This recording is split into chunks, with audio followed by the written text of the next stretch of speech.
Oh, posture check and hydrate and stretch. Thanks, bud. I actually just did all that. Got up to stretch. I've got my drink in the freezer so I can hydrate with that later. And definitely need to make sure I sit up as well. Hydrated candy. Hell, I'll go get it. Appreciate it, Hex.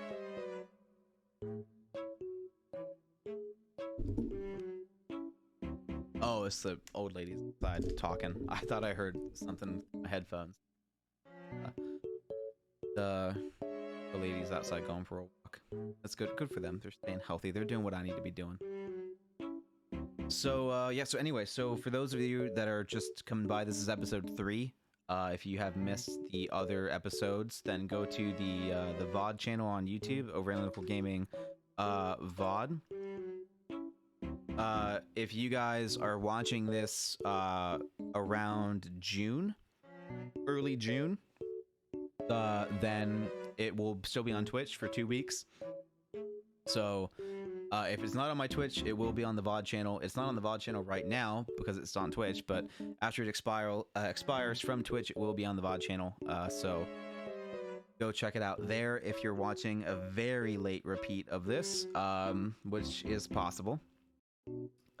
We are doing a live editing of this rework, so I can think out loud. You guys can hear my thoughts, gives you guys a chance to understand my thought process and understand more about where I would like the game to go before we put the finishing touches on this project.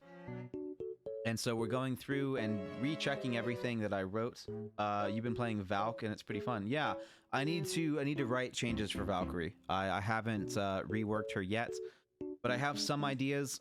She needs to get put into Assault. I know a lot of people may not love that idea, but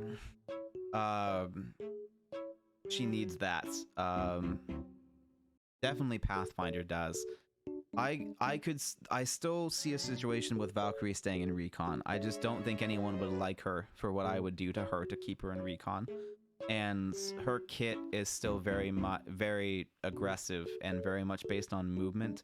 And I would have to do what they did to Pathfinder to Valkyrie. The issue is her scanning in flight. That is very helpful and fantastic, and it's genuinely a good ability. I like that ability. I don't want that to go away, but if she were an assault legend, that ability would be broken. So Valkyrie is in this weird middle ground of her having an assault legends kit with a recon's passive, but it makes sense. So you can't really get rid of either one. So in this particular case, although I do enjoy Valkyrie's hits and it would thrive better as assault, you don't know if your PC would like me streaming Apex, would like you streaming Apex. Yeah, I don't know. You could test it. Yeah, you could give it a test. But yeah. So for the case of Valkyrie, I do think she needs to. I know I just said a couple seconds ago that I think she needs to be assault, but the more I think about it, the more that I think she does need to stay in recon, and that her kit needs to be reworked a bit more, fit that position, and to make her go into that category. And frankly, her tactical, her tactical and passive I think are pretty good for recon. I think I really wouldn't change much about that. Frankly, if I was going to keep Valkyrie in recon, the one change that I would like to make is how quickly you can use her ultimate. That is the only change that I would make. It is too fast for a recon player, for a recon legend. It's too quick. This should be something that's deliberate, that takes time, that is not a knee-jerk decision to just yeet off the map and then reset from safety. So I would like to see this ability be introduced with a longer cooldown. And now, granted, there is that middle period where it can get canceled, and I know a lot of people are going to point to that and say, but over. You can shoot them while they're in that middle position, while they're taking off, before they yeet up, and that will still cancel the ability. And yes, that is an important buffer. That is a very important that's a very important thing. Oh, Ship Roman, what's up, dude? Thank you for the follow. Appreciate it. That's a very important distinction with Valkyrie, that there is that couple seconds after that you have pulled the trigger. Hi, friend, here to help you grow. Hey, what's up, dude? That is fantastic. Oh, is that a bot? Ship Roman? Is that a bot? Why do you have that check mark, like the little bot check mark? Isn't that a bot check mark, or is this a verified check mark? Oh, okay. Well, what do you do? Hi. How do I click out of that now? I forgot. How do I do the thing? Is that, oh, pop out, Ship Roman. Okay, well that's not what I wanted to do. But how do I look at your thing on Twitch? I'll just do it real quick. Sorry. One sec. You have my curiosity. Well, rather, you had my curiosity. Now you have my attention. 50,000 follows. Oh, what's up, dude? Okay. Holy hell. Good for you, man. Awesome. Hello, everyone. You're from Kuwait. Are you Croatian? Well, let me go to your about page real quick. I am Alan, positive vibes and funny person from Croatia, 27, electrical engineering. Wow, good for you for electrical engineering. That's a good degree. That's a fantastic career. I love helping other small streamers grow and support everyone. I help charities. I have my giveaways and love giving back to the community. I'm a maritime lover. Oh, for sure. Okay. Well, welcome by, man. I appreciate it. Bro, he's got 50K verified. Yeah. Okay. Well, hey, man. Thanks for coming by.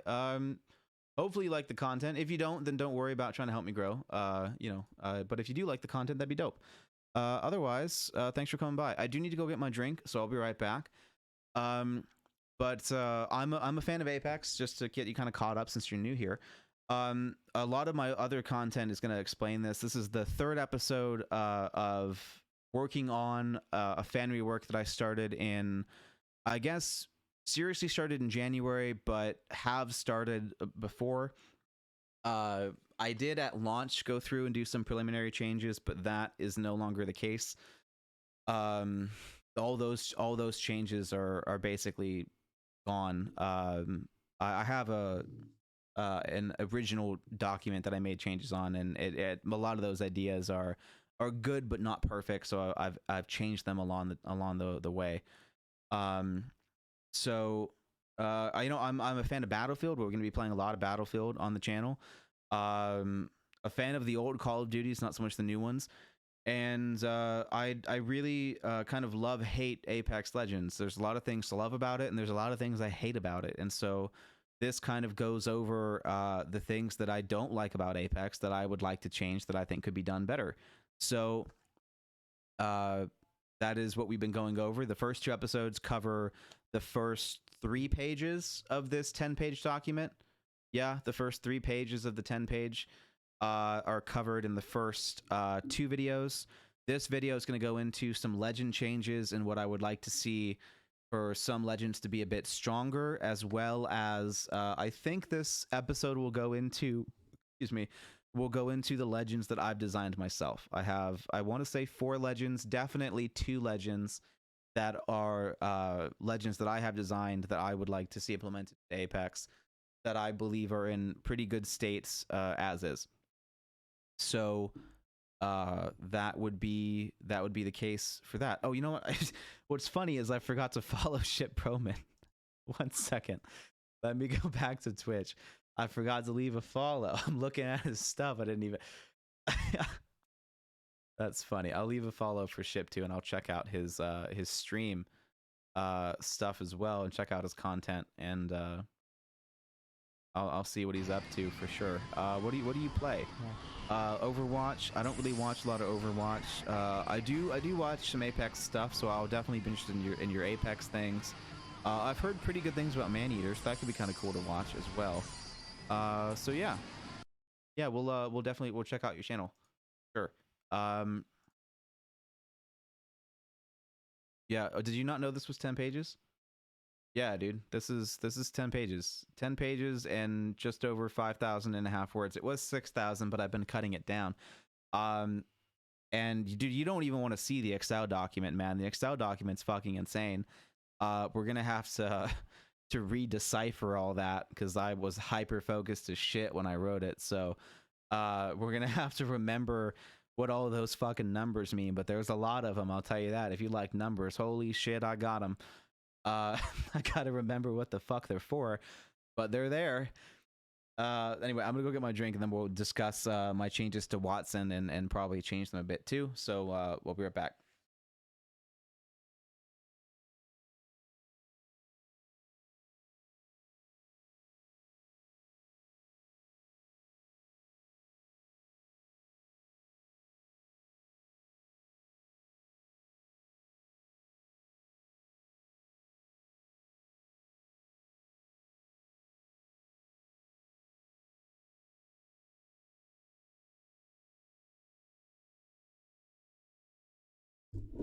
All right. Well, I'm glad you love numbers, because I do too.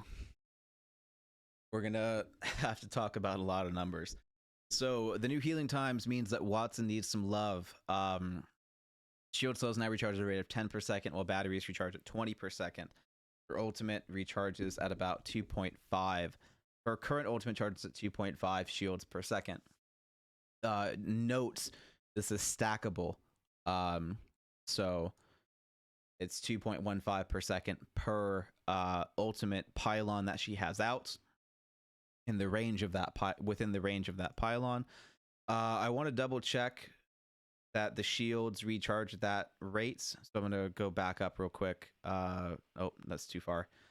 to heal. Healing times 2.2 seconds. So that is now no longer 10 seconds. Sorry, 10 per second rather. It is 9. It is 9 shields per second. Compared to what it was before, which was 25 divided by 3, which is 8. So you now get an extra shield per second on cells, and syringes are a different matter altogether, but that's a big buff to syringes. In case you were wondering, it would be 25 divided by 5, so it was 5 health per second on base, which also means that's the ring damage you can survive, by the way. Is if the ring does more than 5 damage per second, then you can't out heal it, meaning that you can survive in round 1 and 2 with syringes, but by round 3 close, it starts doing 10 per second, so syringes are no longer viable. Additionally, and my changes, it would be divided by 3.5, so it would go all the way up to 7.14. So that is what you would be able to out heal for ring damage. Instead of 5, it would go up to 7.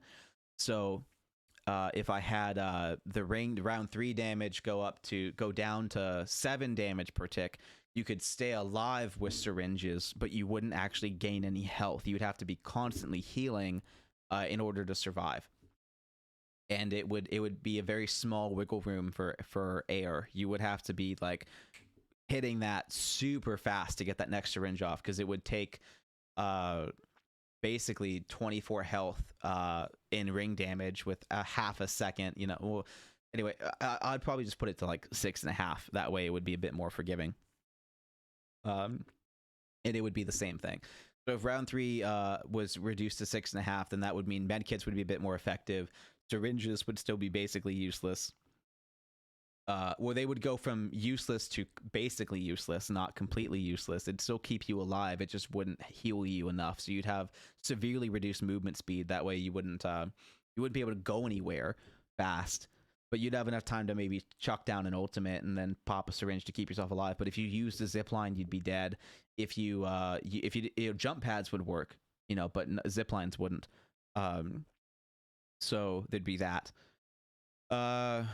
Yeah, and then you'd have to use the med kit basically, and there's a situation where you might be able to get enough health up to get a med kit off instead, so you could use a zipline, but that would be pretty situational. You'd have to have a good amount of syringes, because the amount of health that you'd be doing, if it did 6.5 damage over 3.5 seconds, that's 22.75 damage minus the 25 the syringe does. So it'd be 2.5 health is what you'd be gaining. So you'd have to be per syringe, so you'd have to be right on the edge. If you used a full stack of syringes, you'd get 9 health back, which is not a whole lot, so it's enough that medkits would still need to be used in round 3, but it's not enough that you would be as completely fucked as you are now. You'd get a bit more wiggle room rather in that area, and frankly, I think that's a positive change for ring damage that I would make. But we haven't noted that yet. So we need to rewrite Watson's a little bit here. Shields now recharge at a rate of 9 per second. Well, shield batteries are at 20 per second. That is still true, because it would be based off of the 100 damage max, 100 health max, because I now have red shields doing 100 health instead of 125. So since they take 5 seconds for red, 5 seconds per bat, 100 max for red, it would be shield batteries at 20 per second. Her current ultimate recharges at about 2.15 shields per second, which means that she needs some love. Now, this was before they gave her that passive of recharging shields at 0.5 shields every second. That's not enough. That's not really enough. So I don't hate the change, right? But it's also a negligible change. It doesn't really do anything. And it's the same thing with Octane. They buffed it to a 1, right? They buffed it to 1 health per second, and that's what Octane now regens at. So I had some issues with how to do Watson. So this is changes to her ultimate. Really, her pylons are pretty good. I don't think I need to change the pylons. I had an interesting idea for the pylons, but it's something that I think would make it wouldn't. Arc stars would have to. Arc stars kind of do, but they also kind of don't. Uh, it doesn't make logical sense, but it would be a cool idea.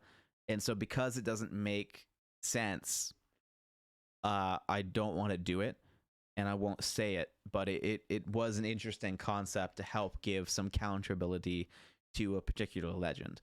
But I don't think that it's a change that I would implement. So let's read what I wrote on her ultimate a while ago. The time the ultimate is active is being reduced to 50 seconds from 90 seconds. Okay. So that is a pretty sizable nerf on the time that it's active. And I think that is needed because Watson should have to use the ultimate accelerants that she stacks, and it would help stuff not be bunkered down for as long. The rate at which it recharges shields is being increased to 4 shields per second. So you're cutting about roughly in half the time that the ultimate is alive, but you're also doubling the ultimate's effectiveness against shields. So it's essentially almost the same as half of a shield battery. That's the rate that it would recharge.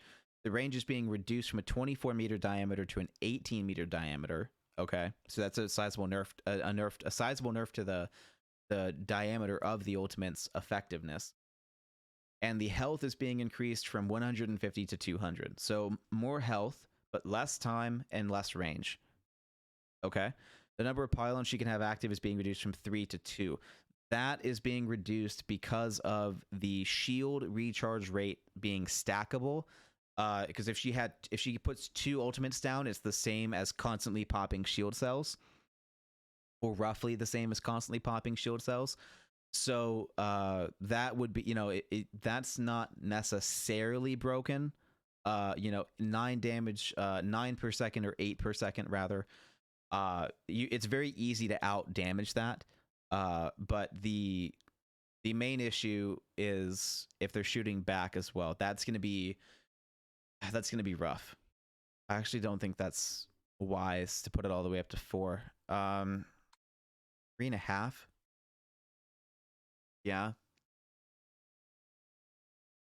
Or I could put it up to 4 and not have it stack. Because honestly, I'm not even. I think it does stack now. I think it does stack. But I think 4 is probably fine as long as it doesn't stack. From 3 to 2. But if it doesn't stack, then why would you want to put out 3?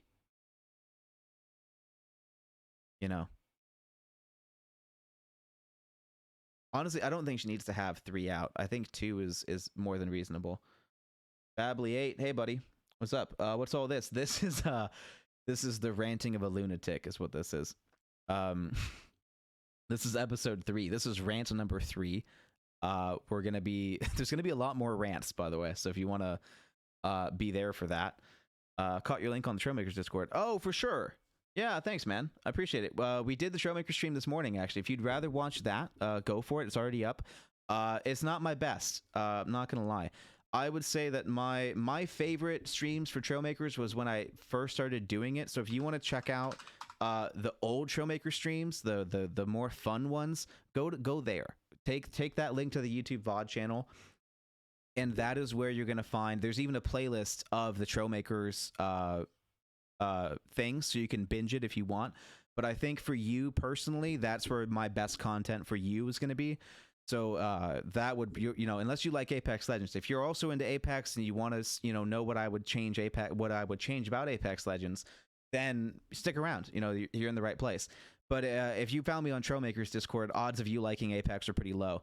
So the YouTube VOD is where that would have most of the content for you. There is a little bit of it still on the Twitch if you want to stay on Twitch. But for me personally, my favorite streams are on the YouTube VOD. They've already expired from Twitch. So, you do you, and we're going to keep moving on. But thanks for everyone who came by the channel. And we're going to jump back into Watson. So for Watson, I believe currently her ultimate pylons will stack that 2.5 ability, and I think if I'm gonna increase it to 4, she stopped at the gas station. Oh, the GameStop in Salinas is across from Chick-fil-A. Oh, I forgot that Chick-fil-A was a thing in Salinas.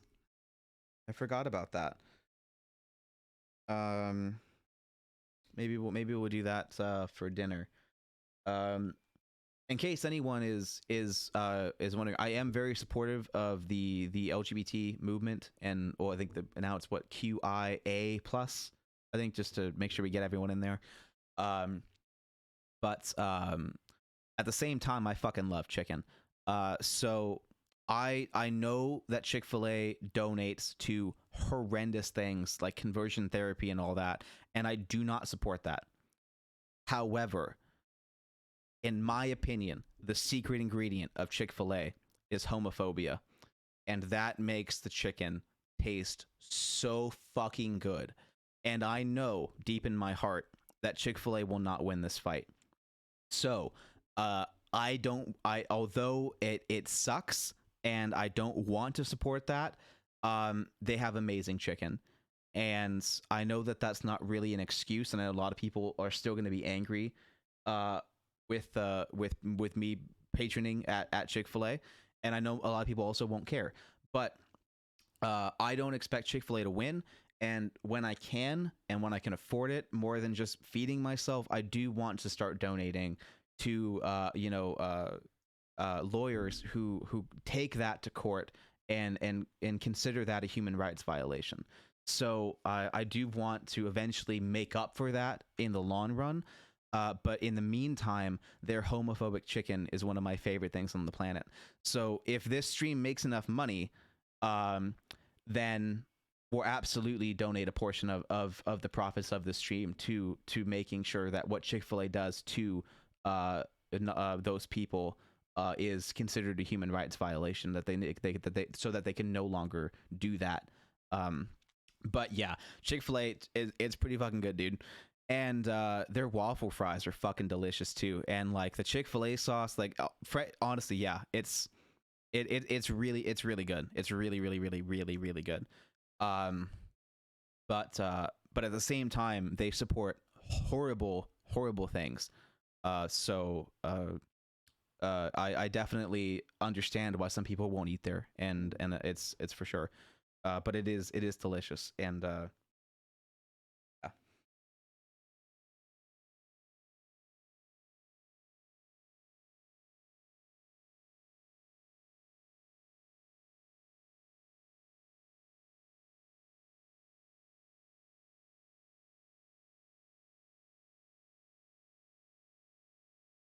So yeah, the food is great, not the other things.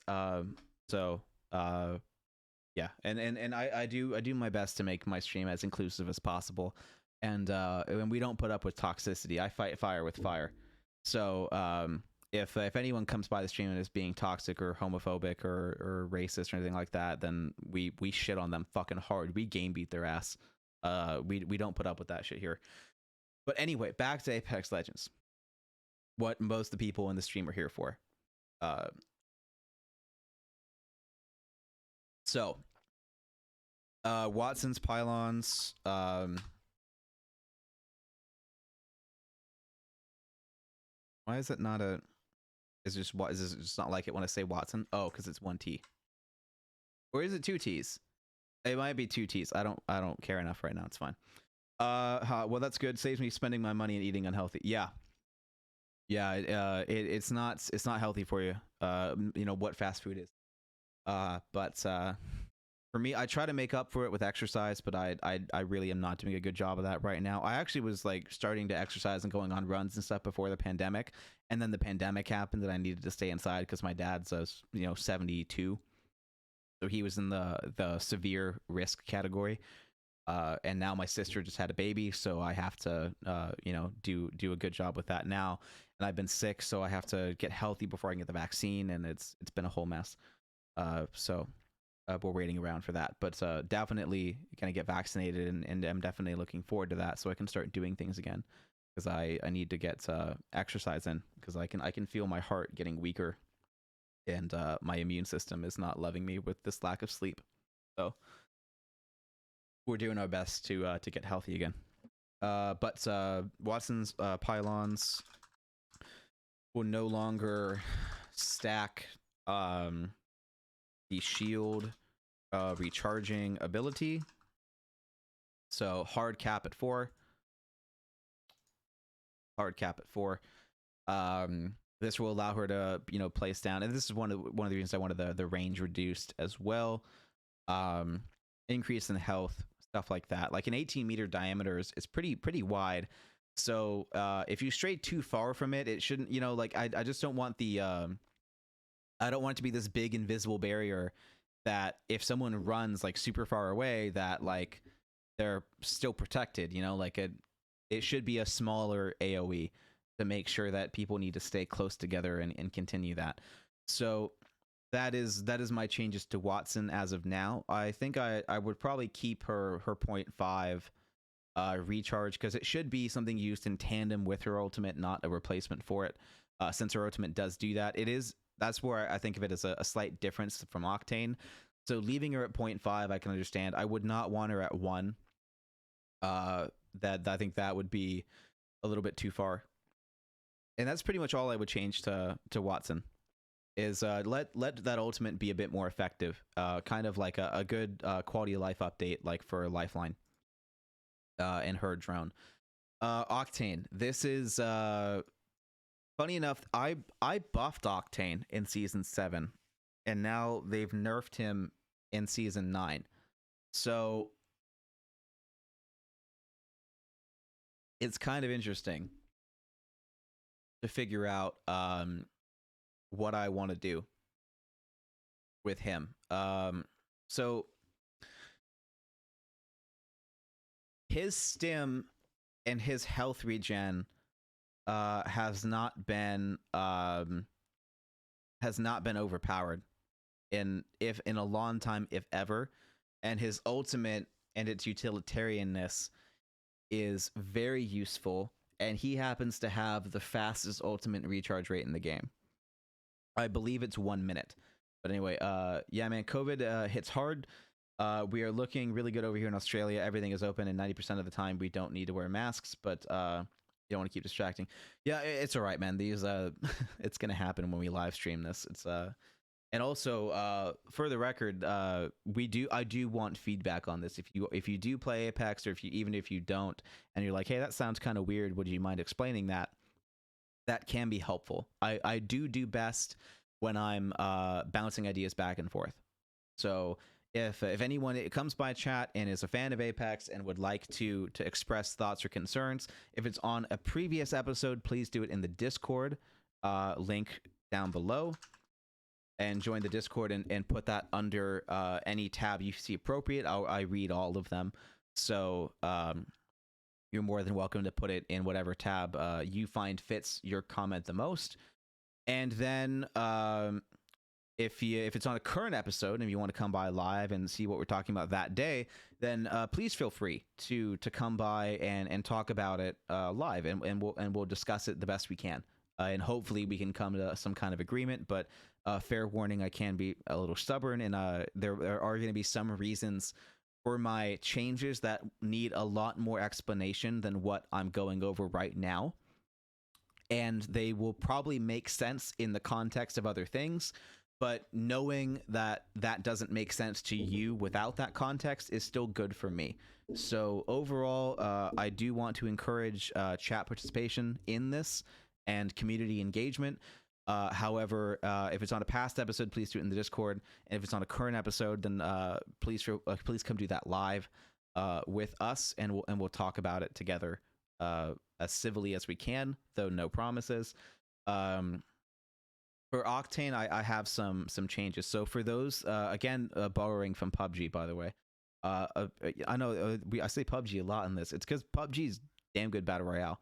But it has shit movement.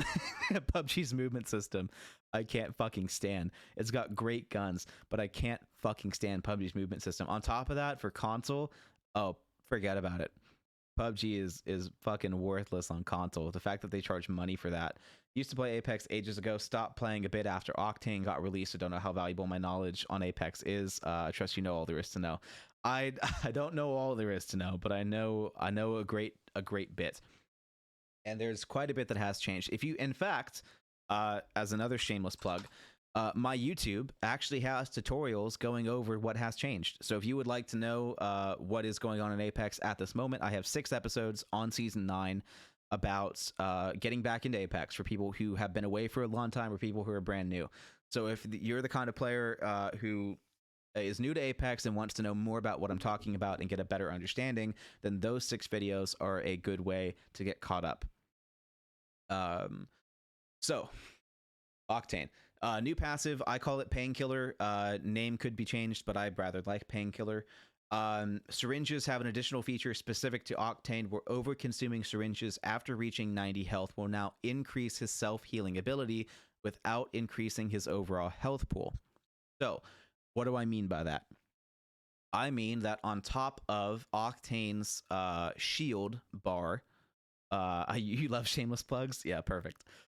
On top of like on a new bar. So basically, if you were to look at gameplay of Apex, and how in the bottom left you have the white health bar, and then above the white health bar you have the shield bar. Then for Octane, above that would be a third bar that would be yellow, and there would be a yellow bar that would have a health pool of 50, up to 50. And this is what I would call painkillers. This is specific to Octane, where he would have an extra 50 health. However, this 50 health does not affect his actual full health. It won't affect his time to kill. Because if he takes damage, then it stops working, beside ring damage. So if he takes, well, you know, frankly, if he's in combat, it needs to stop working. So, you know what? It would still work if he took damage. If he took damage, it would work if there was a cooldown. That would be fine. So, it would make it not have him survive in the ring longer unless you had heat shields. And now that heat shields are a thing, it can work with an overall cooldown if damage is being taken.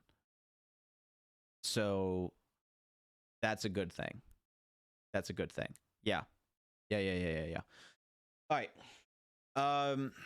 Is it I mean, I would love for it to work in the ring, but at the same time that might make him a little too broken. So I think it might, especially if I reduce round 3 ring damage, it would make him too broken. So it does need to be a thing where it just is, if he's not taking damage, then it would be turned on, and if it is taking damage, then it'd be turned off with a cooldown in between. Yeah, that's what it's gonna have to be. That's what it's gonna have to be, unfortunately. So that would be what it would look like for Octane screen if you use your imagination with me. And then here we go. So this would not affect his time to kill. It would not give him 50 extra health, and this 50 bar of health would be so I have it start being used once your base health goes below 100. That's when I had it work. Well, it would have to be used when your base health goes below 100, and you have not taken damage for how many seconds? 5 seconds. What are let's look at heat shield times. This is what's going to matter the most. Here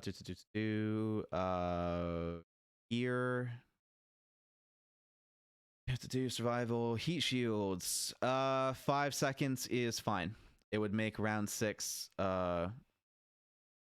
then closing round 6 is 1.5. Yeah, so it would make it work out to basically round 4, round 5. 5 seconds would be enough for that to kick in and for it to matter. Okay, perfect. 5 seconds. 5 seconds. The health will decay by 3 every 4 seconds if not being used. That is, oh, you know what? Should the health decay?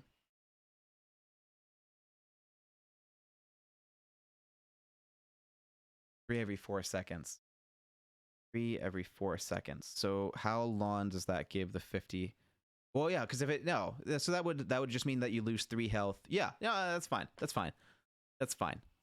That's fine. Is it fine? I think it's fine. Yeah, health will decay by 3 seconds every 4 seconds if not being used. This health bar will regenerate his base health by 3 every 1.8 seconds until the player reaches full health or the 50 health is reduced to 0. This passive also includes his current passive of Swift Mend, which heals at 1 health per second.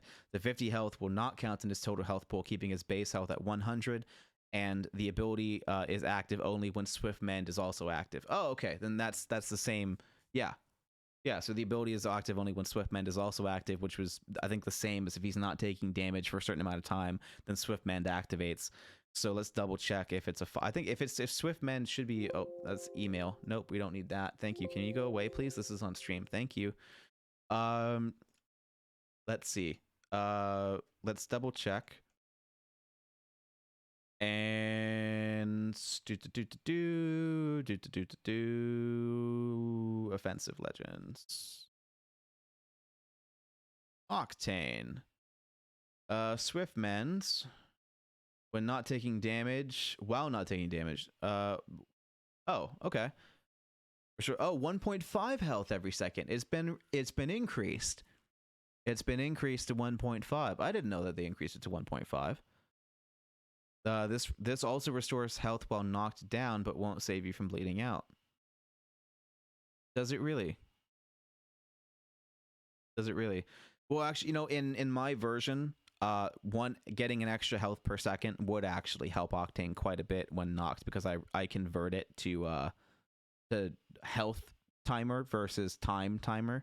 So that would have to change his passive a little bit. I'd have to make changes to Swift Mend. Okay, so this ability is not only active when Swift Mend is active, because Swift Mend is actually active more often than this would be. So, new passive Painkiller, and then I would have to do another line here to discuss his previous passive.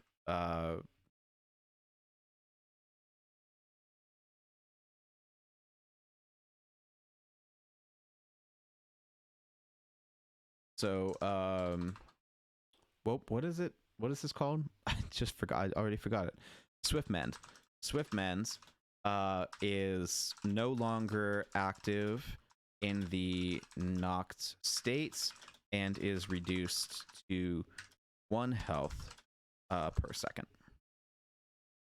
So a nerf to Octane's passive, in addition to a new passive that will be an overall huge buff, but again, we're going to require items and give Octanes a reason to pick up syringes. Sometimes you can get away with not having any syringes as Octane.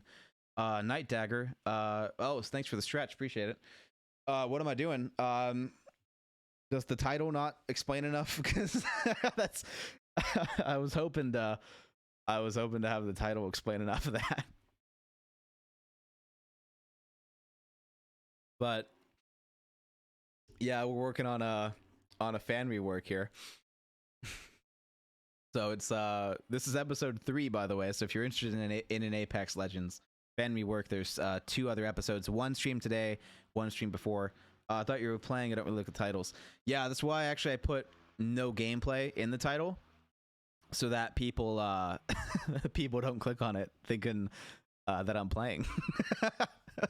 That's actually what I did that for.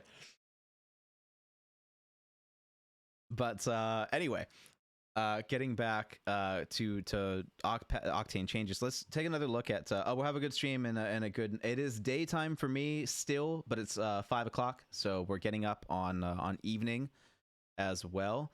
The launch pad, his charge time is 1 minute, so I would have a rework to his ultimate as well. See you, buddy. Thanks for coming by. I do have, by the way, I do have streams. If you want to see highlights of the gameplay, go to the YouTube. If you want to watch the full stream, stay on Twitch or the maybe even the YouTube VOD. I don't know if it's still there, but if you want to see the ranked journey that I did, I think I've got 6 different episodes on YouTube going over ranked highlights and how we relearned the game with Bangalore, kind of got better along the way. So if you want to check out actual gameplay, then that would be a good place to go to check out the YouTube. If you're not already subscribed, then I would do that. And we have another episode that I actually should be editing now instead of doing this. That episode is day 10, which was our last day in gold before we hit platinum. So if you want to get caught up on every day but the last day, then that would be a place to go for you. Otherwise, have a good night. Yes, so we want to go back to Octane. 1 minute is his thing. The pads have 200 health. That's a lot of health. Why do they have that much health? I think a Kraber shot should destroy a launch pad. Bounce straight up and down. Hitting the jump pad while walking or sprinting will launch players in a high arc from crouch or slide. Yep. Anyone who uses launch pad has the option to double jump hitting the ground. You cannot double jump while healing. Down, even though the UI will tell you to try. Okay. So, nope. What is that? Don't do that. This one, right? So we're gonna have some changes to the ultimate as well. And actually now I have to do changes to the tactical because they fucked it. So, the tactical, it's no longer now costs 14 health. Now, honestly, 12 was still a lot. Like, 12 was still a lot. I don't think it I'd rather it go back to 12. I don't want it any higher than 12. 12 is a lot of health, guys. Like that, especially with my faster time to kills. 12 is a lot of health. So it's going back to 12. Yeah, going back to 12. With a so now it has a 1 second cooldown now. Before it had a 3 second cooldown, I think. So I think realistically, a 2 second cooldown. Cooldown is fine. So still a buff to the tactical, which it needs, by the way. It still needs that. And 12 health was more than enough, man. Especially when you think about how much that does in ring damage, it's huge. It's absolutely huge. If we want to go back to the health that you would get from a syringe, right? It was 3.5 seconds is how long that it would take, but in round 3, that's 10 and a half minus the 25 for the range, it leaves 14. So right now with it costing fucking 20, in round 3 storm, if you stim, you lose health, right? You're losing more than that syringe gave you, so you might as well just not use a syringe, or you might as well just not stim. And that's kind of a nice benefit of Octane, is to help him get out of the storm faster if he could go positive with that movement to get at least a little bit longer movement speed, to go a little bit further than he would have otherwise. So if it costs 12 instead, rather, then you would have 2.5 seconds to run before needing to put in another syringe, which especially with Octane speed boost, or if you can get a jump pad down, if you can jump pad and then stim, you're going to go further than in that 2.5 seconds than what you probably would have otherwise. So I think that's still, even in round 2, a good buff. Rather, that's where it needs to go. That's where it needs to go. And if it was round 1, then 2 times 3.5 would be 7, and that's even better. And so, by the way, the syringes right now take 5 seconds. They don't take 3.5. I want them to take 3.5, not 5. If they did take 5, then you're looking at 15 minus 25, which means even at 12 health, it's still not worth it in round 2 storm damage, which is already annoying, and which is why it didn't need the hit that it got. That's why it was a horrible fucking idea. Right now it would take 10 damage. I want it in round 1, which made it still okay-ish, But again, like 15, that's all you're getting left, and now it costs fucking 20. So stimming in storm is completely dead at 20 health. It's completely dead. It ruins the fucking point of playing Octane. So 12 health was already a lot. Okay, like 12 health is fine. 2 seconds is 2 second cooldown with animations means overall you're close to like 4 seconds. So that's fine too. That's not OP, guys. It's just not. And so reducing Swiftmen down to 1, introducing a new passive to make syringes a bit more useful for Octane specifically, and then the ultimate is going to get a nerf, because that's what people are complaining about with Octane is the ultimate. So if the ultimate's what's overpowered to some people, then why would we fuck with this tactical, right? That doesn't fix the problem. It doesn't. You see how correlation and causation are two different things? Okay? So the ultimate just needs the longer cooldown. It's the fastest ultimate in the game. Just give it a longer cooldown. Not that hard. Why the fuck they touch stim? I don't know. It's really fucking annoying. But the ultimate, the cooldown just needs to be increased from 60 seconds to 90 seconds. There you go. It's still faster than Pathfinder at 120 seconds. It's still the fastest ultimate in the game, but it takes a little bit longer. And maybe you'd have an Octane wanting to use an ultimate accelerant to make up that difference, because an ultimate accelerant at that ratio would make it about the same as it was before. Because a third, 35% charge is what ultimate accelerants do. 35% of 90 is just over 30 seconds. So it would make it, one ult excel would put it right back where it was, but he'd have to do that every single time he uses the pad. Otherwise, it's a nerf. So there you go. Super easy. Ultimate decreased. Ultimate frequency increased from, ultimate charge time increased from 1 minute to 1.5 minutes. That's all that needed to happen. That is a plenty big nerf. On top of that, the jump pad health is reduced from 200 health to 100 health. There you go. Easier to destroy, harder to get, still fucking awesome. Said and done. Tactical needed a buff. Swift mend at 1.5, meh. 1 to 1.5, I don't fucking care. 1 to up to 4 with this passive, now I give a fuck. Alright? Easy as that. And that should be it. That should be everything for Octane. Bloodhound needs changes, by the way, because of this. For those of you that don't know, even in the current state with a 1 second cooldown, Bloodhound's ultimate can catch Octane. And I don't know if you know this, but I always thought that Octane was supposed to be the fastest legend in the game, and he fucking isn't. Bloodhound in ult is the fastest legend in game. So Bloodhound's ultimate needs to have a serious rework in order, well, not rework, but it needs a nerf. His movement speed at 30% constantly that can be extended. Like it's so hard to get away from the asshole, and you need it to be like 20%. 20% movement speed over the same amount of time is putting him on par with Octane at a 2 second cooldown, about on par, and that's enough. So Bloodhound still gets a good movement speed. It still feels awesome. It's still a cool thing, but he's not going to be catching Octane every single time. Let the guy get away. It's what he does. He runs. Let him run. You know, Jesus.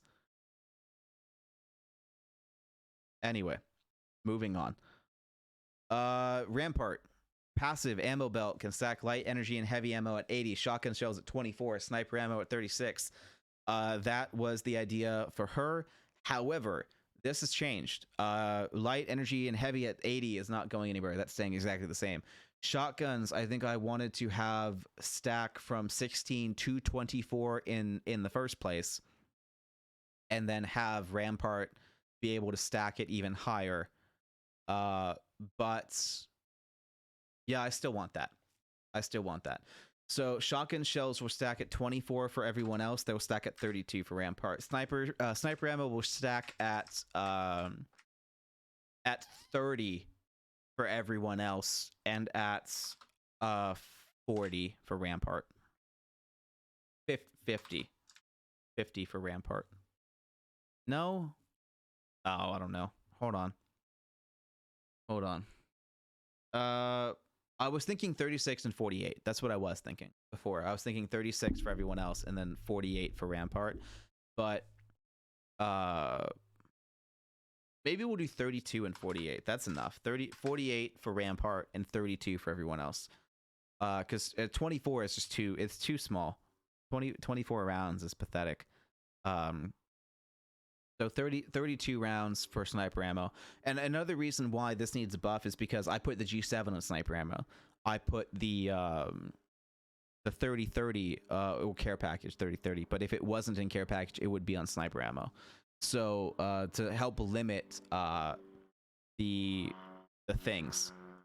Yeah, because what are we looking at here for current weapons? Ammo, is that a thing? Come on. The weapons, fully kitted weapons, supply drop. Can we do the thing? Okay. Oh, arrows are a thing too. But arrows I'm getting rid of. I put the bow and sniper as well. So that's another reason why sniper needs a buff up to 32.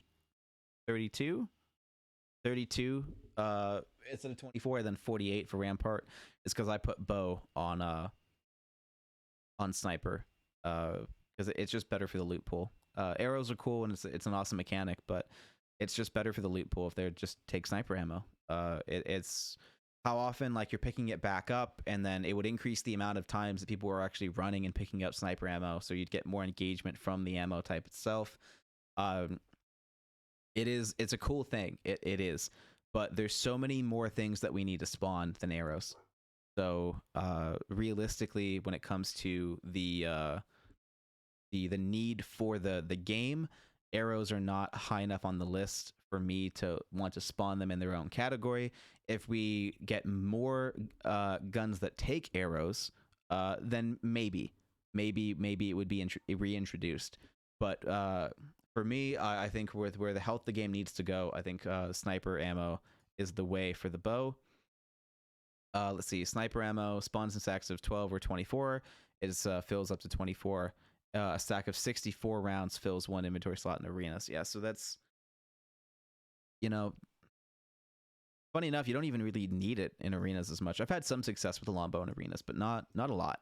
So, and there are 3 weapons that utilize sniper ammo. Yeah, this is the fact that only 3 guns use it. I mean, the triple take would if it wasn't in care package. So I take the triple take out of care package, put it on sniper ammo. Take the G7, put it back on sniper ammo. The bow back on sniper ammo, not back on rather, but on sniper ammo. So there's more guns that take it, and those guns need higher ammo counts than the Sentinel. Realistically, I don't care. I mean, like, if you can run the Sentinel with 1 stack of ammo, fine. There should be a benefit to giving up the massive need for close range or mid range guns, right? So a benefit of that should be not needing to fill your inventory with so much fucking ammo. So let's do that. Let's let you have the it's arguably the same thing with shotguns. You can run shotguns on 2 stacks of ammo instead of 3. When I'm running a Volt or an R9, I do at least 3 stacks, at least, sometimes 4. So it would be nice to have, snipers and shotguns be the alternative where there's massive downsides, but also some good sides where you can have better inventory space. And since they made inventory management such a big deal, especially when it comes to grenades, this is a huge change that needs to happen for these two categories. They fundamentally just don't want shotguns or snipers to be strong. They don't want them to be competitive. They want them to be either engagement starters or engagement finishers. They're not ever a viable option to use throughout the entire engagement. It's either something that you use to start the engagement or something you use to end the engagement, not something that you can use in lieu of something else. And that, in my opinion, is a problem. So I would like to fix that. And I think increasing the sniping, the spawn, because this used to be, I think, 40 at one point. It used to stack in 40. And I think maybe at one point it was also even 60. I don't quite remember if it was ever 60, but I know it used to be 40.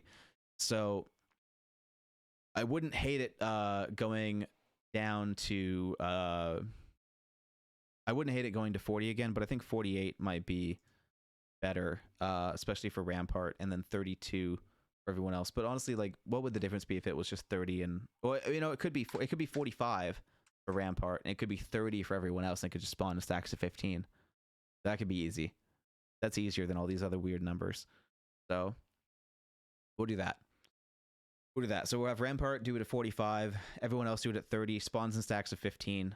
And then shotgun shells will up to so it's at 16 right now. It could still spawn in stacks of 8, but it would just go up to 24.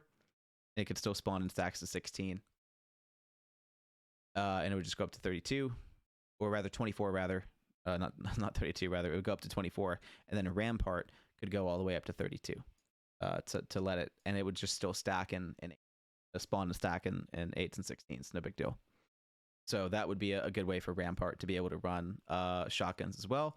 And then obviously the extra 20 for heavy energy and light. That's just going back to what it used to be in the past. And then now that we have sniper arrows, that could be a thing. If arrows had to be in the game, I would probably just do like 40 and 30 or something like that. Or maybe do 28 plus 7 or something like that. Just give her an extra 7 arrows. But I don't want that to be a thing. I'd rather it go on sniper. So that would be my changes for Rampart. Her tactical, reduce the max number of shields from 5 to 3.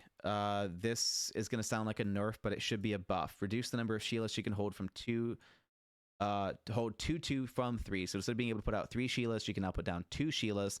The shield's now fully deployed 25% slower, but can no longer be destroyed in one shot once initially placed.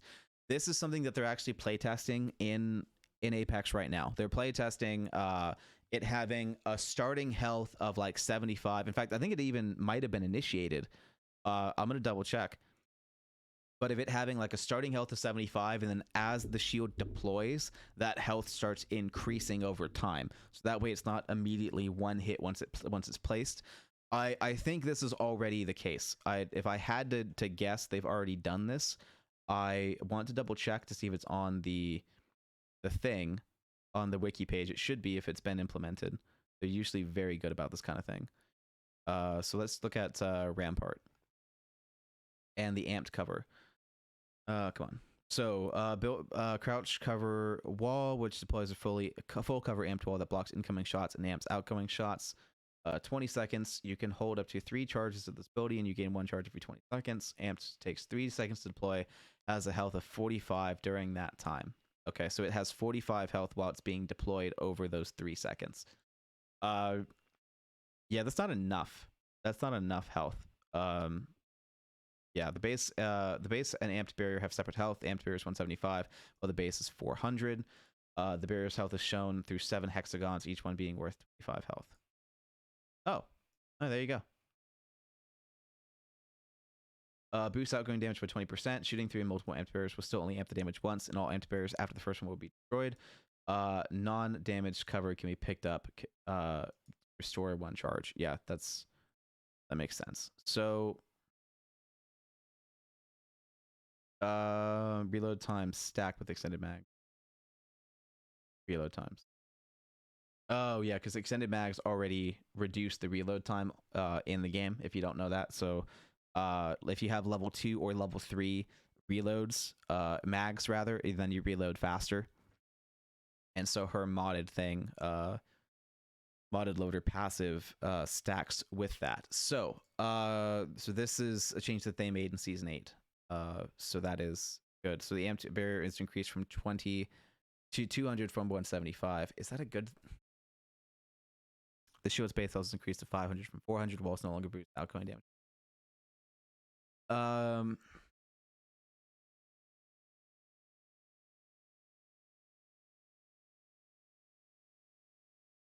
Yeah, I think honestly that it's enough that it blocks damage that I don't think you really need the damage being boosted by 20%. And from a weapon balance perspective, you either have to balance everything in mind with that 20% reduced, or you have the ability for some weapons to be OP as fuck behind that 20% boost. Like if you look at like the snipers per se, like when I have the Sentinel, if I'm thinking about this correctly, I think it's a 20% boost to the damage that would have been done, versus what it should be is a 20% boost to the base damage of the weapon. So if we look at my version of the Sentinel, which did 160 to the head, and we divide that by, I think it was a 1.75. No, it was less than that. What was my multiplier? I think I had an 85 times like 1.8. Oh wow, it's even higher than that. 85 times like 1.9 then. This is, oh no, it's not 85. It's not 85. My bad. Well, you know what? I actually think I have it next to me and on paper. It was 85 times 1.75 would be 100, and that's too much. I think it was 1.6. Yeah, it was about 1.6. I think I should have it next to me. That's body. Do I have head next to me? You have head. Okay. I have printouts of my Excel document so I can refer to it a bit faster. Sentinel with anvils, that's a 1.75 multiplier. And it was doing 208 damage to the head. What? No, it isn't. Why would it be doing that much to the head? It should not be doing that much damage to the head. Why is it doing one? The fuck? Why would you do that? Why did I do that? What does that equate the base damage to? If it was 208 divided by 1.75, that means it does 118 to the body with anvils rather, not amped, because I do get rid of amps. I make it anvil instead. That's interesting. Okay, that needs to change. That'll change. The Sentinel base is doing 1. Oh, it is a 1.75, which would make it 1.39. This must be an old printout. Okay, this has gone through several iterations, and it's going to go through another. So let's say if it was at 85 with a 1.6 headshot multiplier for the Sentinel. Come on. Then that would do 136 to the head with no helmet, and then with a helmet that goes down a little bit because it reduces the headshot multiplier by a tad. But let's assume that they have no helmet, just that the math goes by faster. If we did 85 times 20%, or rather 1.2 to get the same 85 plus the 20%, that would make it do 102 to the body. Now this is something that I don't want the Sentinel to do. I don't want the Sentinel to one-hit people with no shield. So I would either have to take into account the fact that the Sentinel through amped would need to be below 100 at 99 or lower, but that also means reducing the base damage of the Sentinel, which also means increasing the headshot multiplier, which is something I don't want to do. So, and then on top of that, if I did increase the headshot multiplier, like let's say I did get that down to 99, but now I have to do a 2 times or 1.8 times headshot multiplier, then now all of a sudden it's 2 damage away from one-shotting to the head with no helmet against level 3 body, which is not something I want either. So that is one of the reasons why it's easier to balance all of this if I just don't have the walls boosting shots, because you're going to have some guns, especially snipers, that have that higher damage per shot becoming a little bit broken. And it's going to be harder to get that balance exactly where I want it to be. And so the fact that it blocks damage is already fantastic. So that's a good enough advantage. You don't really need the extra advantage of 20%. And so that 200 health is also pretty easily broken, but that's enough to make people have to fight another like full red, in my build, red person. But there's also the ammo per mag to account for that as well. So for me, I think I think I would rather leave the amp. I'm okay with leaving the amp area at 175. Actually, I think I'm all right with that. And the shield's base health is increased to 500 from 400. I think that at the very least, having that extra little bit of cover is enough to make Rampart helpful. Even if you can't get the amped barrier for very long, having the crouch cover is enough to help her be useful. And I think having that around for longer is going to be a good thing. I also think that you should be able to pick up the damage walls. I mean, the cracked walls, or just any damage walls to remove 7 seconds off the 20-second cooldown. I think that'd be fine. I think it also would be nice to repair walls at the cost of a wall. At the location where the wall was placed, so that if there was a wall that was broken and doesn't have the amped cover, that wall would be replaced with a brand new wall going through the animation with the reduced health for the time that it takes to deploy. Instead of having to delete that wall, put a new wall down just to help speed up her gameplay and make it more user friendly. I think that's a huge thing. And the once per location is unneeded as well. That's not a broken ability. I also would like to have walls auto rotate as well. Having a 10-degree rotation to allow them to be placed when a hallway is just a bit too narrow. I think that's a very welcome and needed change for Rampart. To let her put those walls down in a reasonable situation, faster. Something where if she could turn the right way, like there's still plenty of room to deploy that shield. It wouldn't be a weird janky animation, but it would be enough to help her put those walls down in more specific areas. I do see how in playtesting this could be a really annoying thing to program. So this is like, if it's easy to do, if it's not a pain in the ass for the devs, I would love to see this. But if this is something that is way harder to implement than I think it is, that anyone who's in game development, anyone at Respawn that reads that and goes, fuck you, totally fine. Totally fine. I'd be happy with every other change to Rampart except that one. So if that's a pain in the ass to do, don't worry about it. Wholeheartedly, don't worry about it. But if that's an easy thing and you like that idea, I would love to see that. I don't want the shields to deploy slower, actually. I think they actually might have deployed slower from Season 7 to now. I think that might actually be a thing. So for them to, I think the shields to still fully deploy. Whoops, that's not where the still goes. It goes right there. Still fully deploy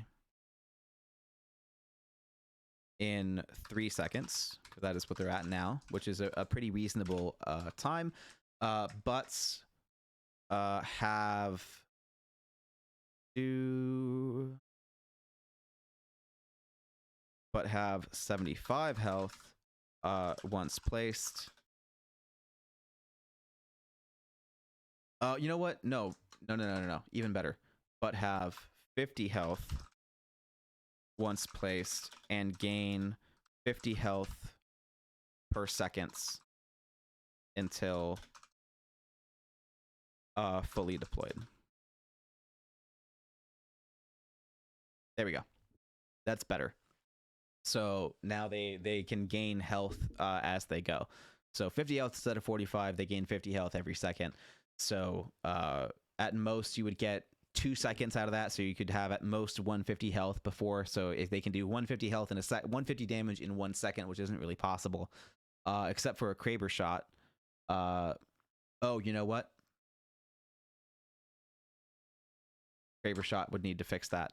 So have 40 health once placed and gain 40 health per second until fully deployed, which would mean at most 120 before the thing is fully deployed, which would be 2 sentinel shots, 3 longbow shots, 2 triple take shots, and a Kraber shot to destroy.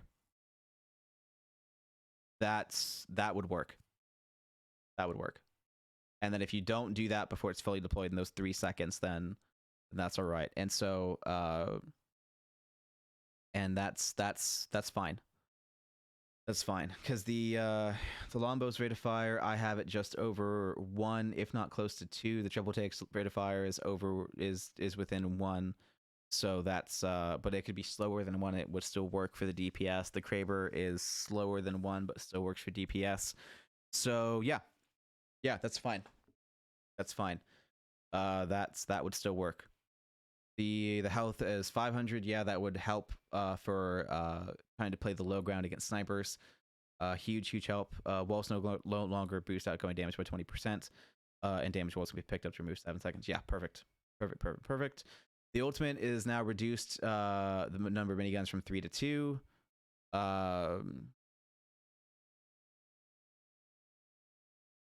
There we go. The miniguns now have 360-degree rotation. They rotate at 2 different speeds based on the angle from which it is placed.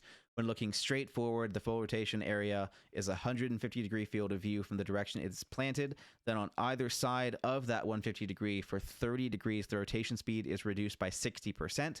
The speed then increases to default for another 150 degrees, and so on. So what this means is that if I could, you know what, do I have MS Paint? I do. There we go. Okay, we're gonna pin this to the taskbar because we're probably using Paint to explain a lot of this stuff. If we were to look at this in Paint, what this would mean is that if you were to have a 360-degree rotation, we're going to be using this potato to explain this. If you were facing this direction on the potato, then for 150 degrees this way and this way, this cone of the potato, this section of the potato, if you will, this would have full rotation. And then behind it at 150 degrees, and I know that's not 150 degrees, it's more like 135. So apologies. 100. So just to pretend this is 150, even though this is definitely 135. Fuck off. This was 150 degrees. That's actually says ISO. This is for taking pictures if you're looking back this way. But for 150 degrees here, 150 degrees here, this is default rotation speed. For 30 degrees here and 30 degrees here, that's a 30. And that's a 30. Okay. Then this would be 60% reduced movement speed. So think of it as fast, fast, fast, fast, fast, slow, slow, slow, slow, slow, fast, fast, fast, fast, fast, slow, slow, slow, slow, slow. That is what that is. And so this is if we were to describe Rampart's turret as a potato, that is what that is. So moving on, that is how I would do that. That is how I would fix Rampart's tactical. I do not think you need her to move with it. I like that there is thought and tactic behind this. I think turning her ultimate into something that can be carried like the minigun in Halo is a mistake. You know, I think that was the thing with Master Chief, right? He could break off the Warthog's minigun and carry it around. Fucking badass, right? Really cool, but also broken as shit. And it was single player, so it didn't matter. Or it was a multiplayer where you had, respawns. You could just respawn over and over and over again. So you didn't have to spend all this time in the lobby and all this time looting. If you got fucked by a minigun, you just respawns back where you were and sniped them to get back at them. You know, super easy. So this is, I think having a minigun that you can carry would be a little bit too far for Rampart. So I think realistically, just giving it 360-degree rotation with areas of very slow movement speed would be the key there, and reducing it from 3 to 2 to make up for the fact that you just can't have 3 people. Because another reason why you need to make it from 3 to 2, if we were going to go back into MS Paint, 150-degree rotation is enough to make the minigun usable, but not so much that it's broken. And if you were to let 3 miniguns be placed, then you need to think of it like a triangle. And so we're going to start with our triangle. So this is you could even think of it like a walls. If you had a big enough triangle, then you could have one person here, one person there, and one person here, all shooting through amped walls. Now, right now, the area of the minigun, if they're far enough back, you can reach with the minigun all the way to this side of the wall, all the way to this side of the wall, and so on. So you can have complete coverage in this triangle if you have 3 shields and 3 miniguns. Right? So that's a little broken inherently. So, but on top of that, if you were to let the miniguns have extended rotation, then the amount that you could overlap to potentially have 2 miniguns shooting out the same amped wall, that would increase. And if you could give them 360-degree rotation, then you could potentially have 3 miniguns shooting out the same wall, and that would be a little OP. So by putting it to 2 miniguns, that is enough to where they have to choose about, do they want to do a part of a triangle? Do they want to go back to back? Do they want to do a 90-degree? There's options that they have to pick. And so limiting it to 2 makes it a lot harder to defend in this kind of formation, and it's going to make it more situational than just having to do all 3 down, because you can do this anywhere. You can't do this anywhere. You can't go back to back anywhere. You can't do a canted 45 anywhere. You can't do a straight 45 just anywhere. This is much more situational, and also just much more common with Rampart. It's just much more common, right? So if you do this, then this is a pretty good way to succeed. But if you do it this way, you're more likely to fail, and this is this is important. Okay, you need to be more likely to fail. So we want to make sure that the way that you can put up miniguns is reduced. And on top of that, even though you do have the ability to do 360 rotation, which means you could have 2 miniguns shooting out the same wall, how fast that could happen is not ideal.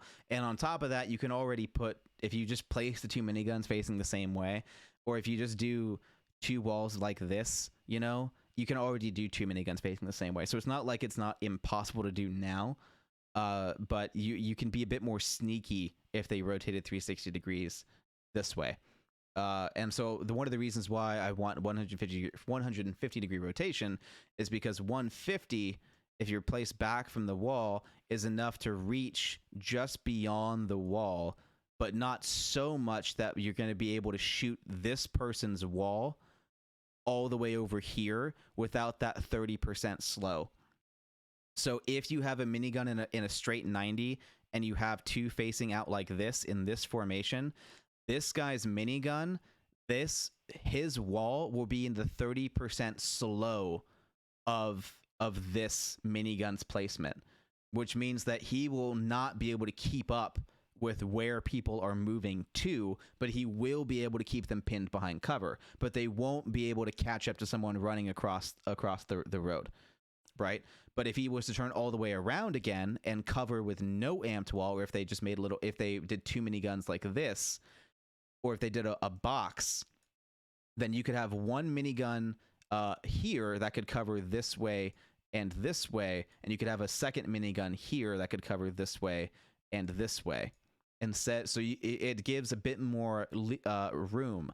So you can do it with 1 less minigun, basically, for Rampart. So you can have a third teammate that's doing their thing and holding down this box. So it changes the strategy, and it because of the reduced movement speed.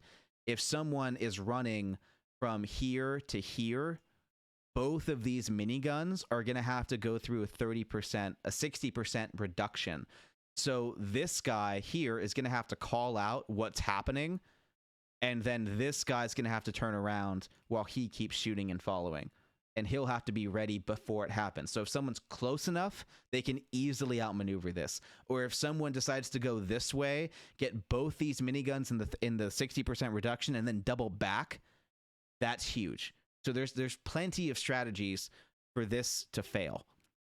And that's what we want. We want this to fail. Anyway, we want it to, yeah, so this isn't supposed to be a nerf, right? This is generally a buff to her minigun, but it's going to be a buff to solo miniguns. Any more than that, any strategy involving more than 1 minigun is likely going to be receiving a bit of a nerf, though there is the ability for it to be a buff. So it's not just a general buff. It is very much a situational buff. And it definitely sometimes it still will be ineffective, and you will most of the time want to have to pop off the minigun. So I think this is overall going to be a healthy change for Rampart, and I would love to see this implemented. And moving on.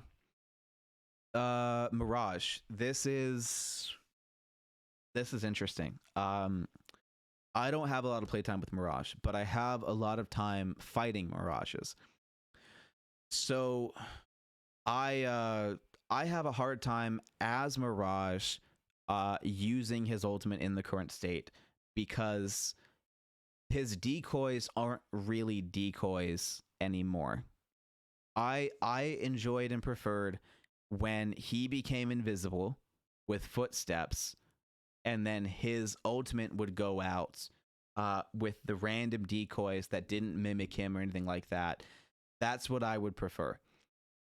So that's what made me like Mirage when I did play him the little bit that I did. I know that if you are a Mirage main, please let me know what you like, what you prefer, and how you would like to see him change, because I frankly am okay with just not knowing how it should happen, and I would be more than happy to implement what the community would prefer as Mirage mains versus what I would prefer. However, as someone who fights Mirage, I can't fucking stand that his decoys have footstep noises. I think this is one of the biggest and OP changes Mirage has ever had. His ultimate, I think, should have footstep sounds. His tactical, I think, should fuck right off. I can't stand that his tactical has footstep audio. Actually, it's insane. Can't stand it. So I'm gonna, as someone who has had to fight Mirage a lot, I still want his ultimate to be strong, but his tactical is a little bit too useful. So for the average player, I don't think it ever needed that. I don't think it ever needed footsteps. And at the same time, the fact that it has more than just one shot damage now, that you actually shoot at it for longer, like that's enough of a change. That gets me killed enough, because I'm gonna have to fucking reload. It's Apex Legends, damn it. The shots to kill are so high. If I dump a third of my mag on Mirage and it's his decoy, and then I have to shoot him right after, I'm fucked. I'm gonna have to swap weapons or reload. And if I'm sniping, then I'm definitely just fucked. So there's still plenty of room with the extra health on his decoy to have Mirage be a more than viable legend. More than viable. And I don't think that you need the footstep audio for it to be convincing, or at the very least, reduced footstep audio. It's like 30% footstep audio. You know, have it be quieter than a typical footstep audio, and I think that'd be fine too. So I'm gonna rewrite this. But leave my current notes, because I think it does need to get rewritten. So his passive, fuck, I don't even know what his passive is. Legends. This he would be. Is he considered offensive? His banter's a little offensive, but what is he considered? Where is he? There he is. Yeah, he's offensive. Psych out send out a. That's his tactical. Does he not have a passive? Oh, there you go. Automatically cloak when using respawn beacons and reviving teammates. Spawn a decoy, and cloak when down. Yeah, that's fine. That's perfect. So, turn to visible for 5 seconds, allowing for a quick escape. Yep, that's fine. Yep. Yep.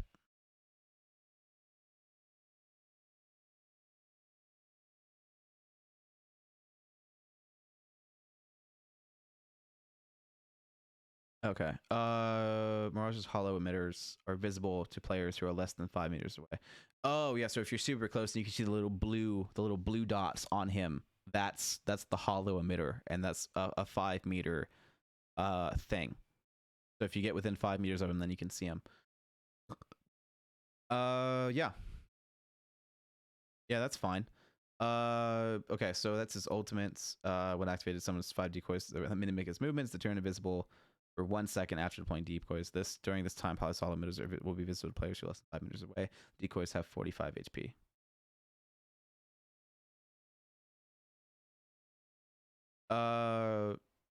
Yeah. So I would rather that's actually that's probably fine. Charge time 1 minute. Is it really? The 1 minute oh, okay, that's actually one of the faster ultimates. They really reduced that. That used to be longer, be a lot longer. And a 15-second cooldown on his tactical. Really? Wow, that's one of those are the fastest abilities in the game now. That's crazy. Okay.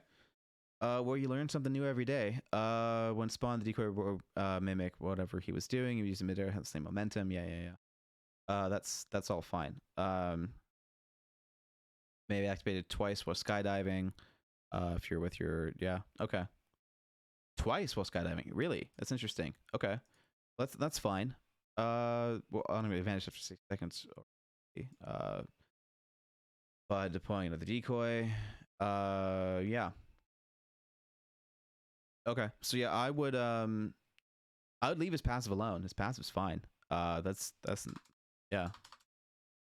That's fine. The tactical. That needs a bit of a change. I would have the cooldown just to be more in line with other Legends abilities. I would have the cooldown go to probably 18 seconds. I would reduce the health of decoys to 30, and I would reduce footstep audio by 50%. Yeah.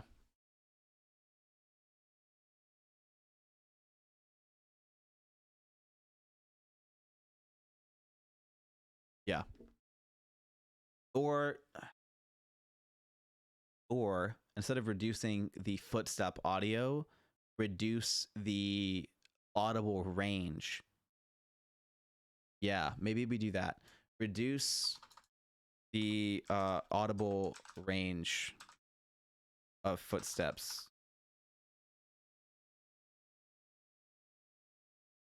by 40%. And that would apply to his ultimate as well. So okay, then ultimates. What are we looking at here for is so that's all fine. I like all that. It's good utilitarianness, but just 3 seconds. Extra 3 seconds on the tack. And then the ultimates, he turns invisible for 1 second. That's not really an ultimate. Like he used to turn invisible for like 3 or 4 seconds. It used to be almost like a wraith. So I would increase that. I really would. I would whoa, there we go. Okay. So the I would increase the cooldown to 120 seconds. The fact that he can use it more than Pathfinder's zipline, like that's kind of weird. This is a lot better than his zipline. You know, there's a lot more combat usage. Like some fights can easily last a couple minutes. So to be able to use it 2 to 3 times a fight is insane. So this should be something that is used once per fight and could be used in back-to-back fights if needed. But you know, like ultimate accelerants are a thing for a reason. You know, that's Watson's passive is that she can hold 2 of them. Like if her teammates should need them, and I think Mirage has an ultimate that if was a bit stronger should need an accelerant to be used frequently. So I think 2 minutes is fine. I'm more than happy to double the cooldown of his ultimate, because I also want to increase the time he is invisible. That's obviously wrong. From 1 second to 3 seconds. And then it would return to shooting during this time will decloak Mirage. So that would let him get further away, actually escape with it, the same way that Wraith that he could before, in the same way that Wraith can with her tactical. So that is I'd be more than happy to more than double the time he's invisible if it meant doubling the cooldown on his ultimate. because I'd get most players would get more mileage out of the ultimate if that were the case, and I think that's what I'd like to see with Mirage, is to make him more general purpose with that ultimate. Flanking is much harder. Yeah, or just be able to use it to flank too. Like, it's a pretty big nerf for what they did. And then I was also considering that to make it more distracting, that they would do different things instead of just to make it so that some could heal, some could reload, some could run and jump, some could sprint and slide, and some could get knocked. That is what I was thinking. I don't know how annoying or hard that would be to create. It would likely be a lot of work. So this is another thing where if they don't want to do that, if that's not a change they're willing to put the time into, then don't. That's fine. This could go either way. Like, this is if easy and time allows kind of thing. That's what I would call that. Wraith, yeah, this is a big one. She's had a lot of stuff changed on her, a lot of stuff, and it's killed her. It's absolutely killed her. There's just no reason to use her anymore. It bugs me. I've never been a Wraith main ever. I've never once played Wraith and gone, holy shit, like, this is definitely for me. That's never once popped across my head. Even at her most OP, so to speak, didn't give a fuck. Not gonna use her. So it takes her tactical Wraith plays 2 animations when activating this ability, which takes 1.5 seconds in total. The first she plays the focusing animation. In the last 0.25 seconds, Wraith activates the ability. Wraith skips focusing animation while using dimensional drifts. Okay, so the focusing animation, that takes a second, and that's too long. So Wraith enters the void in 0.6 seconds from 1.25 seconds. That's so we're gonna have Wraith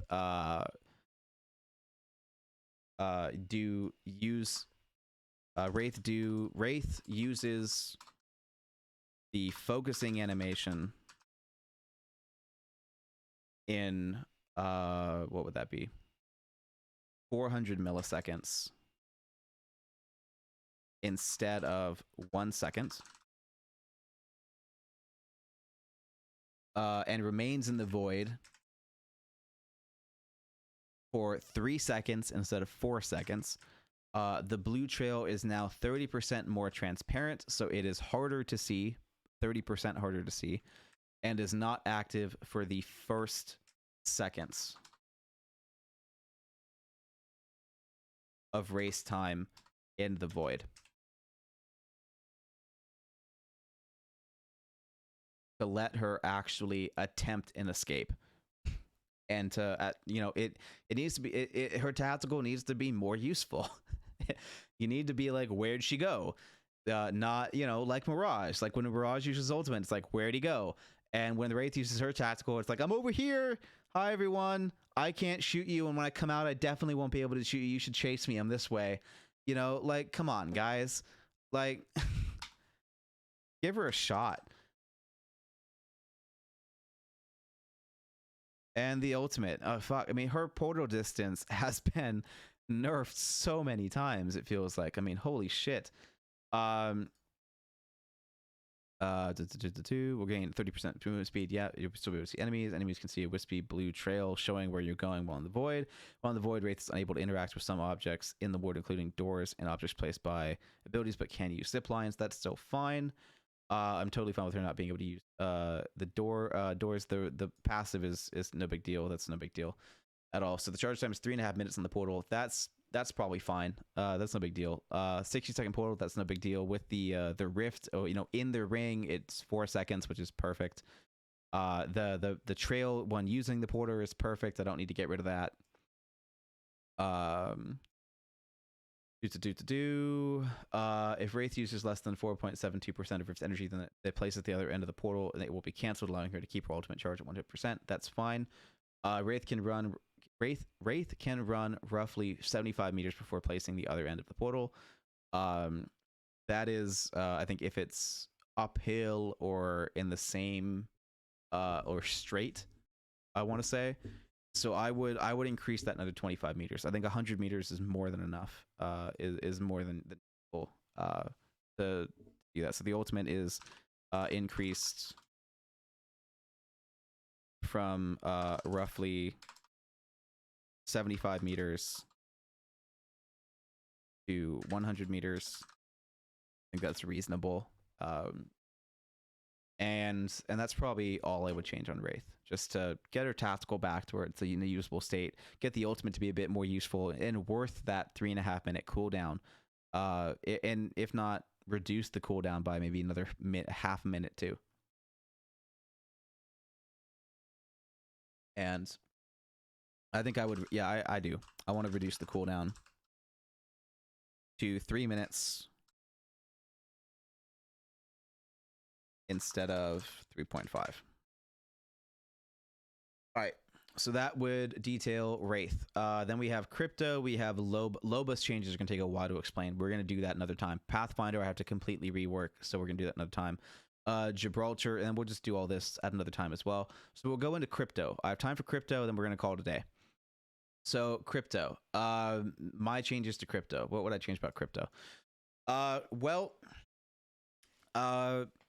I think that Crypto. I'm 1 second. Getting cold. I think that Crypto needs a buff, and I know that Respawn thinks that as well. But they consider him to be in a healthy enough state to ignore him. I disagree, respectfully. I think that Crypto is a little bit on the weak side with the recon abilities, and I'll explain why. All of the current recon legends, including Pathfinder, who needs to be put into Assault, they all have some kind of combat ability, right? They all have something that helps them in combat that is not an ultimate, and I'll put it that way, right? So Crypto's ultimate helps in combat, sure, but for what I would consider his ultimate to be, I don't think it's strong enough to merit for it to be the only thing that helps him in combat as a recon legend.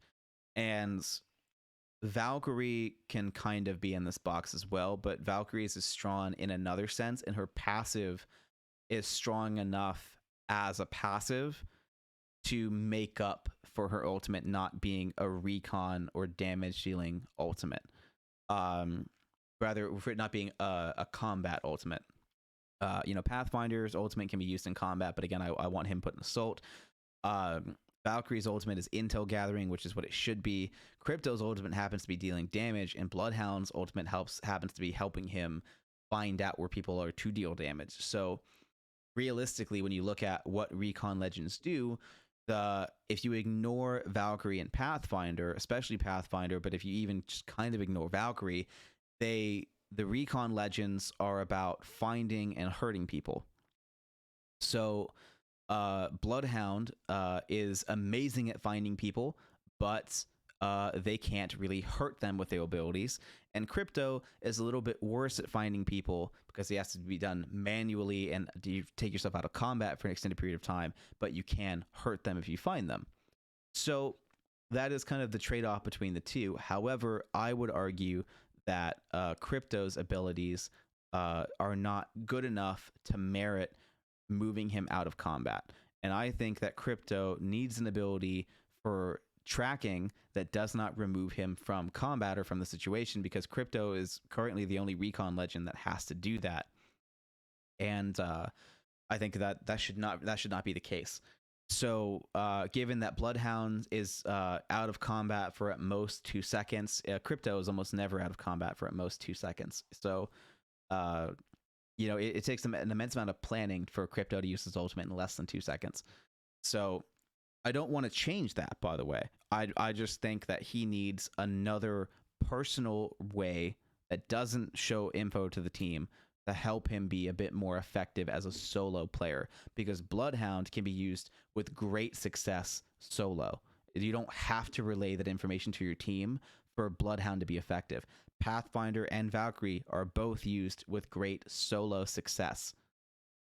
Crypto, on the other hand, his abilities are really hard to use if you're the only one there, because his tactical is all about giving info to your team or getting stuff from your team to get them back in the game, like respawning them, grabbing banners, stuff like that. You know, like that whole thing is very team focused. And so for how unteam focused the other recon legends can be, I think Crypto needs something that is a bit more selfish, that is just for him. And I have an idea for that. So I have an idea for a new passive for Crypto. And in fact, I'm just going to go over Crypto's current abilities as well, just to remind myself what they do and what they are. So his tactical is the drone, cooldown of 40 seconds if destroyed. But that's a long cooldown. That's a long cooldown. The drone can be deployed and flown up to 200 meters away. Wow. No kidding. 200 meters. That's a fantastic range. I did not know it could go that far, but that's fantastic. Hold ADS to yeah. That's all fine. Crypto can be controlled at any time, even while shooting, healing, or executing other actions. The recall takes about 2 seconds. Drone has 60 health and only deals damage. It only heals damage when recalled. The drone can be used to open doors, supply bins and care packages, pick up squad mates banners, and use survey beacons and respawn beacons instantly. Oh, okay, cool. It must be within 7 meters to do these. Okay. If you have a vault key in your inventory, the drone can be used to open the vault. Okay. The drone can ping items as long as they're within 12 meters. Enemies can be pinged up to 125. Champion banners can be seen through drone squads within of Crypto, not the drone. Yeah, that's all fine. I like his drone use. Neurolink, Crypto and his teammates see what the surveillance drone detects up to a 30-meter radius. That's fine. Yeah.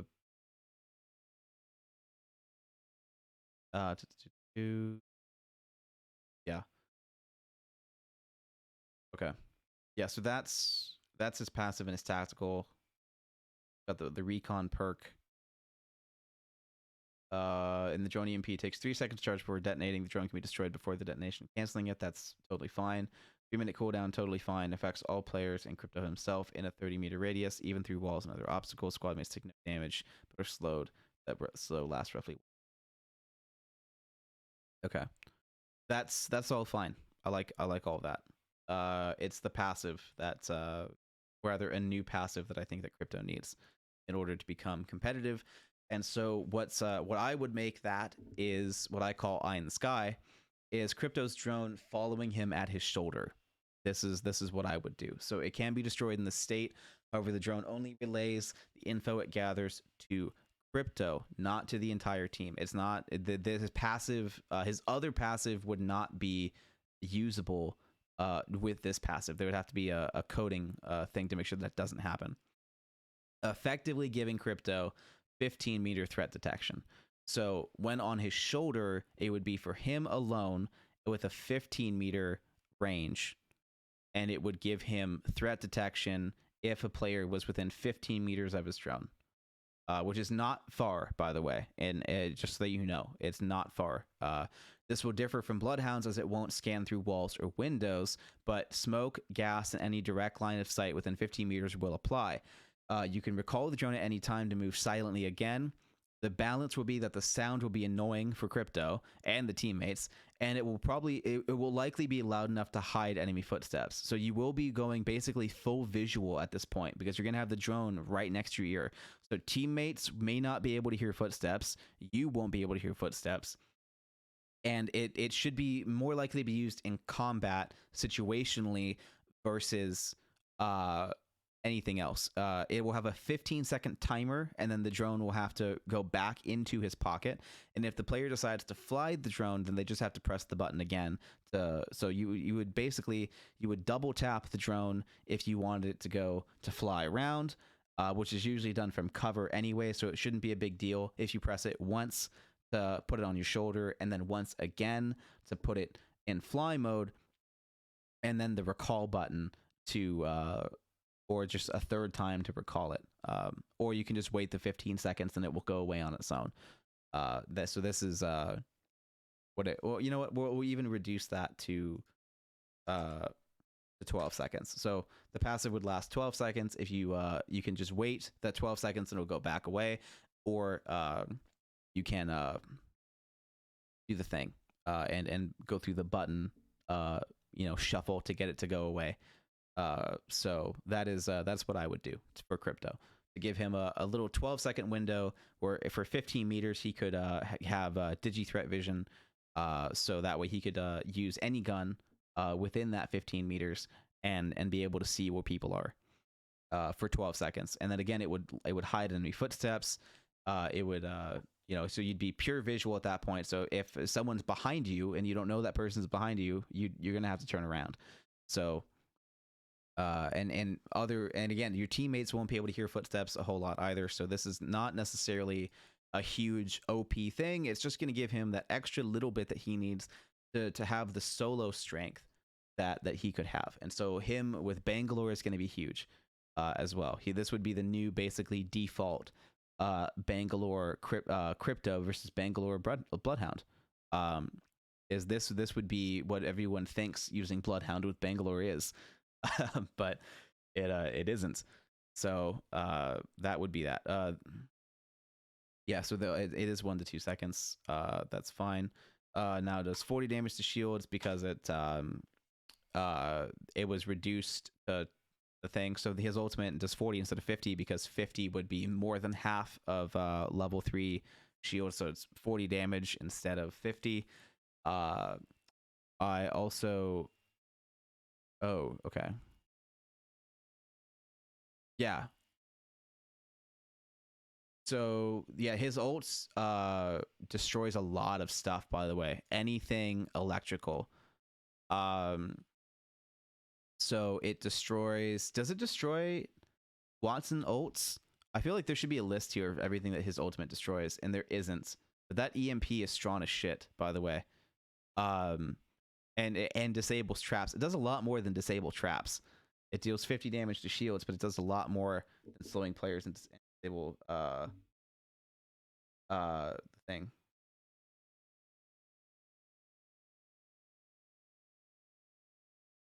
So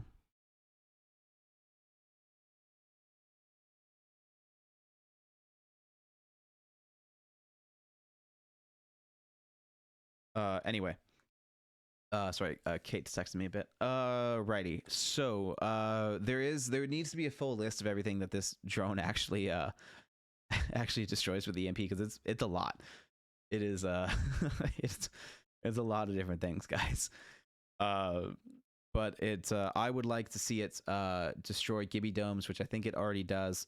Watson fences, which I think it already does. Watson disables Watson ultimate. Not destroy, but disable. Disable Watson's ult for 3 seconds. Maybe it should just disable Gibby domes versus destroy. Maybe it should just disable Gibby domes.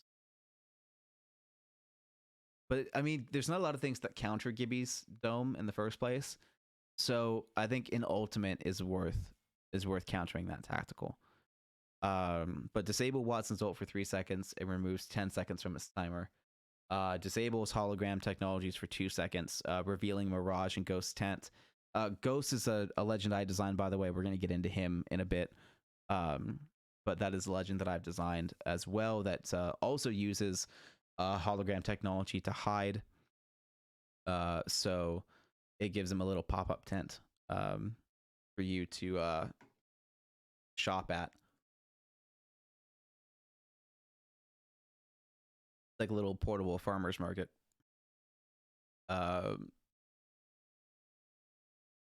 And yeah, that's basically, if it doesn't already do those things, I'd like to see it do those things. I think it also currently blows up rampart walls. it destroys it destroys the amped barrier of Rampart walls, um, and more. I should really play test all the things that it does, but I'm sure there's people. If you're a Mirage main and you join the Discord, you go ahead and tell me all the things you've seen it destroy. In season 9, and we'll put a list together of all the stuff it does and figure out if any of that stuff should be tweaked. Likely not. But again, with this new passive for crypto, it may mean changes to his ultimate. Because his tactical is already pretty legit, but his ultimate may need to do less things if he's going to have this new passive of digital threat vision. So if I'm going to nerf anything about Mirage, it would be his utilitarianness of the ultimate. So that is what I would change. Loba's stuff is going to be interesting.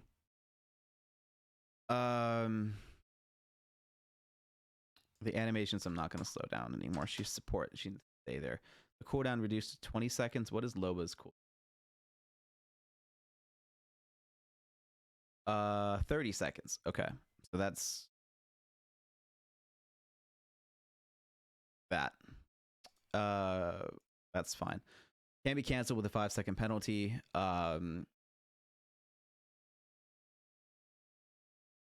Yeah, so basically instead of like, so 10-second penalty. So if you throw it on accident, you can cancel it and get put back to 15 seconds. And the projectile is thrown 20% faster. Ultimate number of items increased, and based on rarity and no more friendly fire. Holy shit, guys. This was season 7. If you don't know, you can shoot your teammate's Loba thing and it'll get destroyed. So I don't know how annoying that it would be to make friendly fire not a thing on this, because if you're not also aware, you can also shoot your own jump pads. You can also, you know, like anything that your teammates put down that can take damage. I think you can probably shoot your own crypto drone too. So there's just some people that troll Lobas, and they put that she puts down her ult and then they fucking shoot it before she can take anything out of it, or they take something out of it and the teammate doesn't quite get it, so they shoot it instead. And it's annoying that teammates can damage the Loba ult, because this is more important, you know, than everything else that can take friendly fire. So I don't know. I don't know how hard that would be, but if it's possible to make no more friendly fire, then for the love of God, please do. This is one of the easiest way that people get griefed with Loba. So if that's possible and can be done easily, then please do that for no friendly fire on the ultimate. And just let Loba do it. Just give Loba an action to destroy it.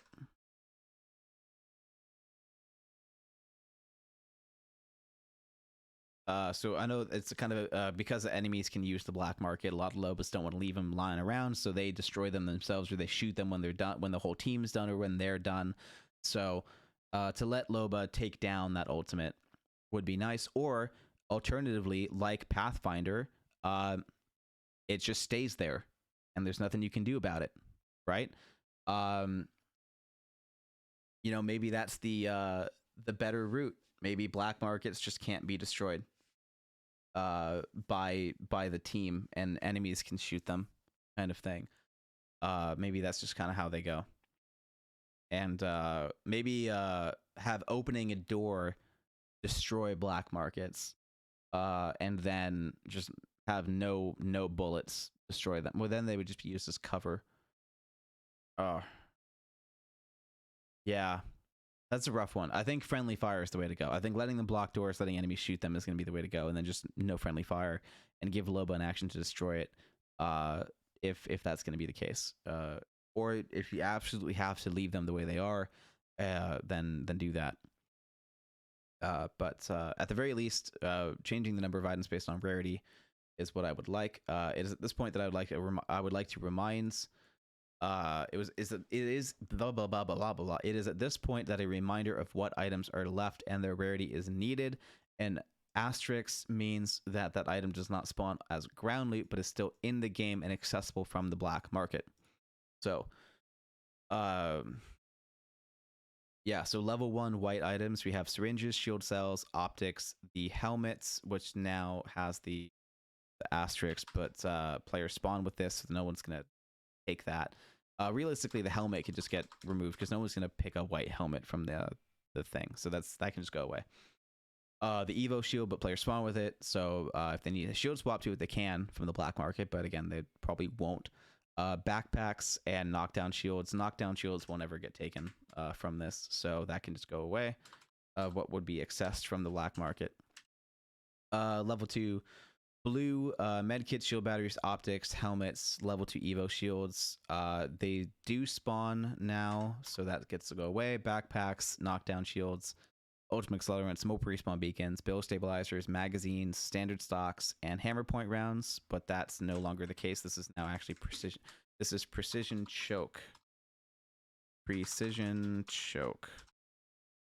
Level 3, Phoenix kits, optics, helmets. This is still the case. Those will not spawn on the ground. Evo shields, backpacks, knockdown shields, bill stabilizers, standard stocks, sniper stocks, and double tap. You're going to note that there's no extended mags. We covered why there's no extended mags already. Helmet, level 4 gold, helmet, body shield, backpack, knockdown shield, optics, and anvil rounds. Then level 5 is the Evo shield, which doesn't spawn on ground loot. Kraber, Prowler. This is now the alternator, which doesn't spawn on the ground, and the 3030, which is on the ground. And so this is the list of what would be red and heirloom. I guess treasure packs are still the thing, but who the fuck takes a treasure pack from a Loba? Oh, sorry, I missed the call from Kate. Guys, gonna mute.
Okay, as an update to what's going on, her car is not wanting to start, so we will probably have to end this early.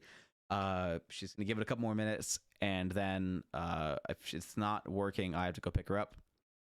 So we will have to end the stream soon if that's the case. So apologies for that, but we're coming at about the time to end anyway, so it's not a huge deal. Thankfully, we already got 2 hours in, which is the goal with the series, is to get every episode around the 2-hour mark. And so yeah, so those are what is left in the game, right? This is what you can grab as what would be level 1, level 2, what would be level 3, level 4, and what would be level 5. So my idea is to let Loba's ultimate allow 3 to 4 items to be taken, depending on the rarity of the item, as well as keeping infinite ammo. And so another note is that white items is also all guns. This would be considered a white item, except these guns, right? Heirloom guns are obviously not going to count as. Okay, we'll just make sure that we're specific. All ground loot guns. And also, gold guns are a thing. So the fully kitted guns, anvil rounds, and fully kitted guns.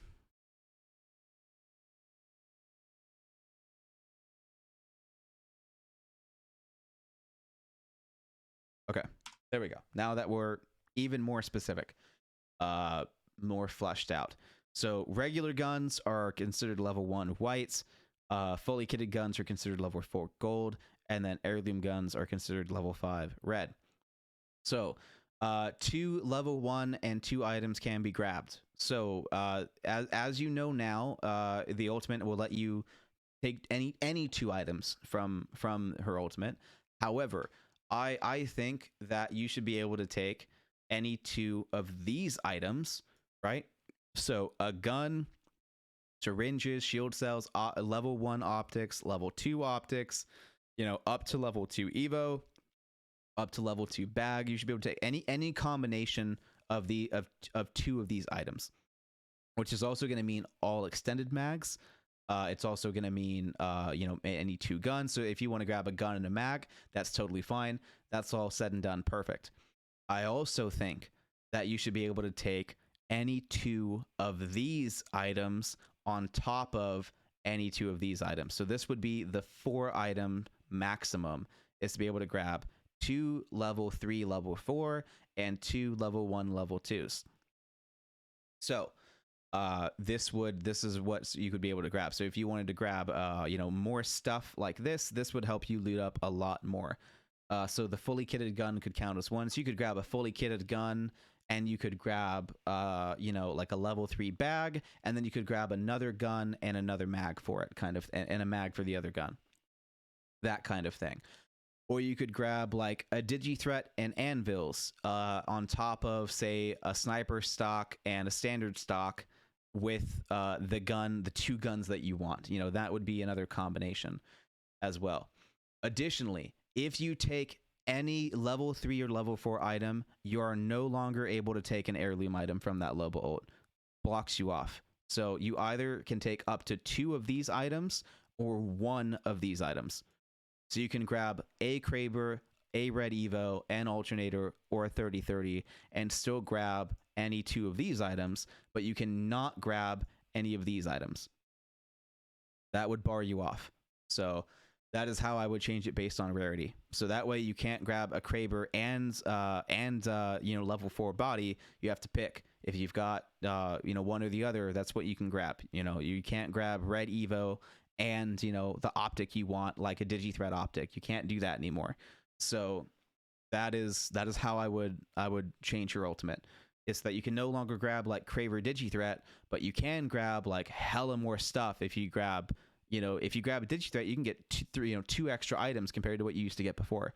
So early game, it'll help your ultimate a lot, but late game, it's going to start to hurt, because your late game, you're going to want probably both of those, but it's not going to let you take it.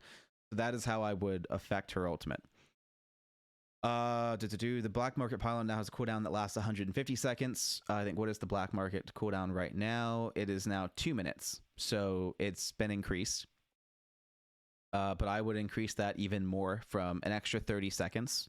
Yes, an extra 30 seconds. So from 2 minutes, from 120 seconds to 150 seconds, you would still start with it at 50% charged. It takes about 4.5 seconds to be accessed. That's fine. 112 meter radius. That's fine. This can just... And once finished, and the black market pylon now has a cooldown. Oh wait, hold on. What did I have the ultimate be? Oh no, never mind. So 2 minutes is fine. That's what I had the ultimate. I had it take 2 minutes instead. So placing a new black market will destroy the old one, but I gave the black market pylon a cooldown that lasts 150 seconds. That once finished, so I'm gonna make that longer. I'm gonna make that 200 seconds, and I'm gonna make the duration of the ultimates, the cooldown increase from 120 seconds to 150 seconds. And will allow more items and a cooldown of 200 seconds that will allow players to retrieve 2 more items of any level. 1 more item of any level. The ultimate still takes 90 seconds. Oh, yeah, never mind. That's so they nerfed it already from 90 seconds to 120, but I'm gonna put that all the way up to 150. So there we go. Lobus still starts with 50% of her ultimate. Placing a new black market will still destroy the old one. Okay, yeah, that's fine. So that might be enough. I think all this stuff we're gonna do at a later date anyway. And so all that needs to be changed. Oh, to 25% boost. Oh, does he really get 40% movement speed? You're fucking with me if it's 40%. There's no way it's 40%. That's way too high. That's obviously too high. You're shitting me. Come here. 30%. Okay. I would have gotten this info from there. So the fact that this says 40% means at one point it probably was 40%. So it being 30% is good, but it's not good enough. And 25% is still not good enough. It needs to be 20%. It needs to be 20% because Octane's stim should only give you a 30% increase. So that's why it needs to be 20%. Yep, 30% faster. Sprinting will be 40% faster. Okay. Okay.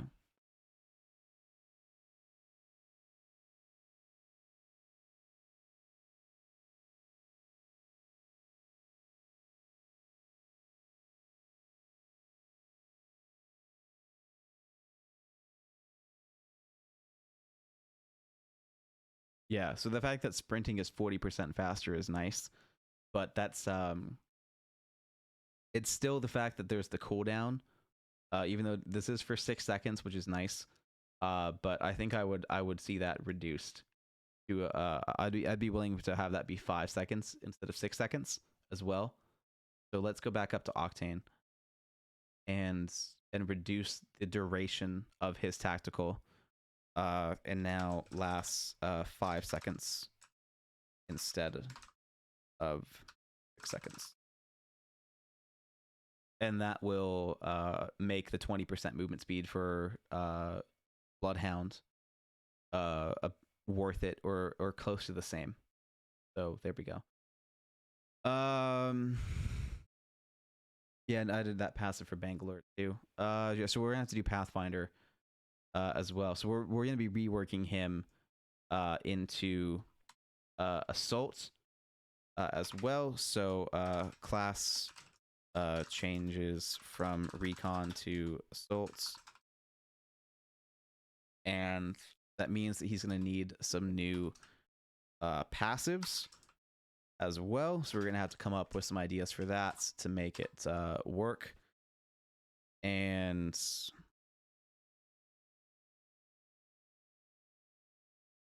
there we go. There we go. New maximum grapple time is 20 seconds from 30 seconds. No. Tactical. It is a set 15 seconds timer. Maximum length is increased to 25 meters from 21 meters. The grapple now deploys 80% faster and pulls 40% faster. That is going to be a bit much. That's broken. Okay.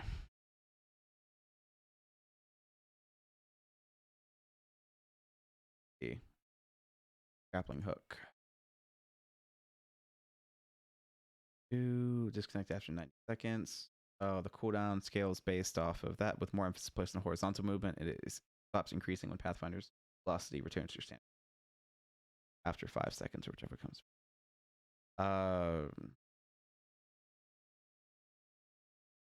Yeah, so 10 to 30 seconds is dumb as shit. There needs to be a rhythm. So no.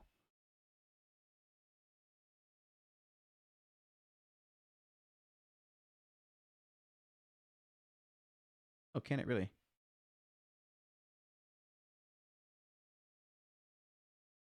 Yeah.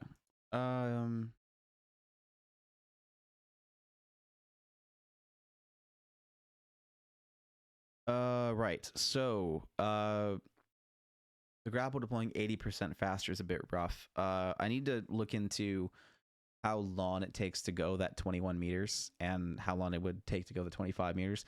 I think 80% faster is going to be a little bit too much. So I think it's safe to say that that 65% faster is going to be the go there at minimum 65% faster minimum. We might need it to go faster than that, but I think at minimum 65% faster is what will make him more of an assault legend. The pulling 40% faster, that I'm not so sure about. I'd be willing to go down to 25% to start with that, and the pulling rate is what I would rather be slower, but the deploy rate, I want that fast, and then the pull rate can be lower. So 25% faster pull, 65% faster deploy, and then I would also reduce the momentum that he gains from that. I would make him not fly quite as far as well. So I would reduce the maximum velocity of Pathfinder. Pathfinder to a hard cap of 6 meters per second, which is for those that don't know, it's you know what? No, that's not that's too slow. I would say hard cap of 7.5 meters per second, which for those that don't know is roughly 2.5 meters per second faster than sprinting speed. It's just a little bit faster than sprinting speed. So for him to have a harder time, so for basically this is going to change it to him needing to grapple higher up and him not being able to fling himself as far.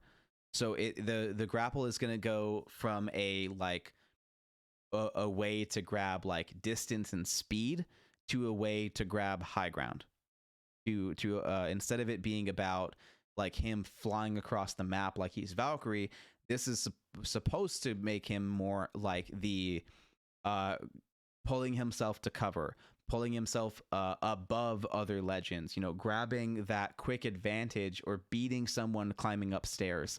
That is how Pathfinder would be used. Not like the you know, where people will like grapple the ground and jump and fling themselves over the hill and then slide down and catch up. You know, I mean, obviously that's still going to be a thing, but it won't be as effective. It'll have, you know, that's that kind of thing. You know, that's I don't want and granted, maybe he can already go. I don't know if he can go faster than 7.5. I would be willing to bet that he can go faster than 7.5 meters per second. So to have him only be able to go just a bit faster than sprinting, that's going to make a huge difference in how people use this grapple. It's not going to make it weak by any means. It's just going to have to change how people use it.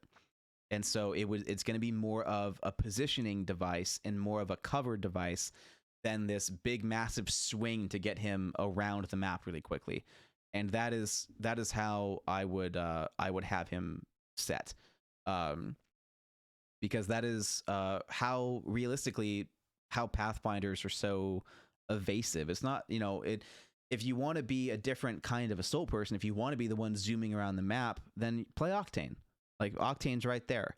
You know, you don't need Pathfinder to be Octane. Pathfinder's in this unique position to be Pathfinder, and he can be a better version of what people use Valkyrie for.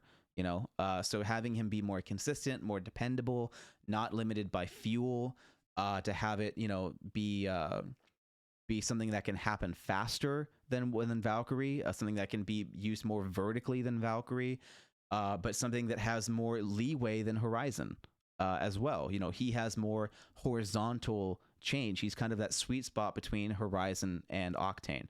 So letting him be a bit more set there, and having him be not so wily, because sometimes it feels like Pathfinders hit like fucking 12 meters per second. That's weird as shit. So they don't need to go that fast, guys. 7.5 is more than plenty. You trust me. That'll be fine. You're not gonna hit 7.5 and go, oh man, I'm still so slow. No, no, you won't. You're still be a good bit faster than sprinting. It's still gonna feel quick. It's still gonna feel snappy. You're still gonna be doing short distances very quickly, right? It's not gonna completely kill path. In fact, this might even be a buff in some scenarios. I'm not even sure.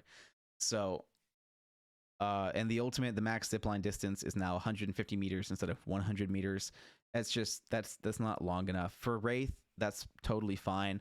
But for Pathfinder, for how vulnerable you are, like there needs to be a give and take. Like if I wanted, like granted, like Wraith has to climb, so there's like it.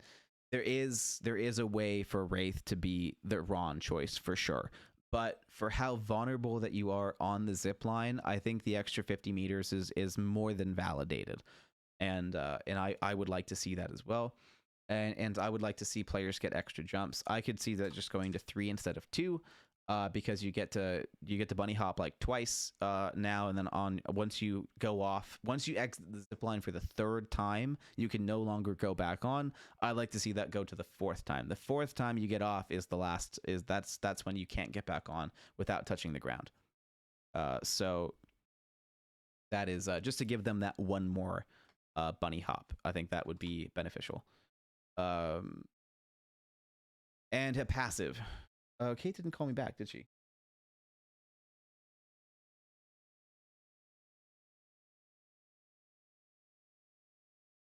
Vibrate. But I'll text her again real quick just to make sure. I have it on vibrate when I go on stream, but that's gonna get me in trouble if I keep doing that. So I need to I need to make it go on loud. So apologies if you guys see my phone go off, because you probably will. But passive for Pathfinder. What would be a passive for Pathfinder? Oh, she's still eating. Okay. That's good. So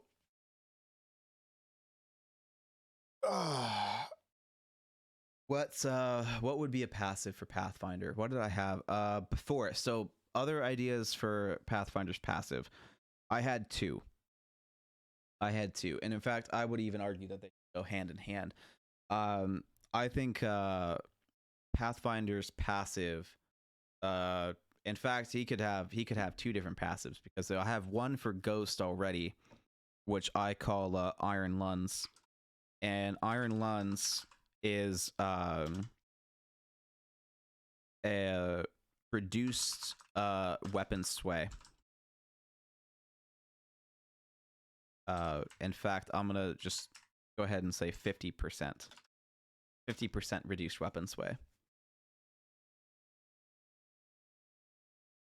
And I know that's kind of funny that it's Iron Lunds when it's Pathfinder and he doesn't have Lunds, but he is a robot, so he should be more stable than the people. And so Ghost is a scout, a trained scout. So he has experience with that kind of thing, and so he's it's the same way that they teach people in the military to be more stable. Frankly, Bangalore should have the same thing because she's military. But Ghost, I have as a sniper character, as a recon. I think I actually have him as recon. Yeah, as a recon legend, as a what is the equivalent in the United States Army? I'm forgetting. But think more like Marine Scout Sniper kind of thing, like the extra trained, like range specific sniper kind of person. That is what I have Ghost written as, and so for him, I have him getting a reduced weapon sway because it makes sense for his character. So I would give it to Pathfinder as well. And I also have another robot who is recon, who is named Dexter. And I will probably end up giving it to him as well because he's a robot. But honestly, you know what? I don't think I am going to give it to the robots because it like they wouldn't benefit from it. Dexter would benefit more than Pathfinder would. I'm gonna leave it with just a ghost thing, and I would I'll go back to what his passives were before, and I'll make it a mix. What should I guess I'll call it high altitude. And this is frankly a passive that Valkyrie should have as well. Now that Valkyrie is a thing, but we'll call it high altitude. Well, really, you know, it would be for Valkyrie, it should be called Bird of Prey, but for Pathfinder, it just makes sense to call it high altitude. So high altitude. This passive means it's a raised ceiling height. Catching the right couch. Raises raised ceiling by 10 meters. So what this means is that when you go on top of something and it says out of bounds, right? This just means that for Pathfinder, that height out of bounds is 10 meters higher. So whatever it is right now for other legends, just add 10 meters to Path, and then boom, there you go. That's where Path can stay. Additionally, it also will grant an extra 15 seconds above the ceiling.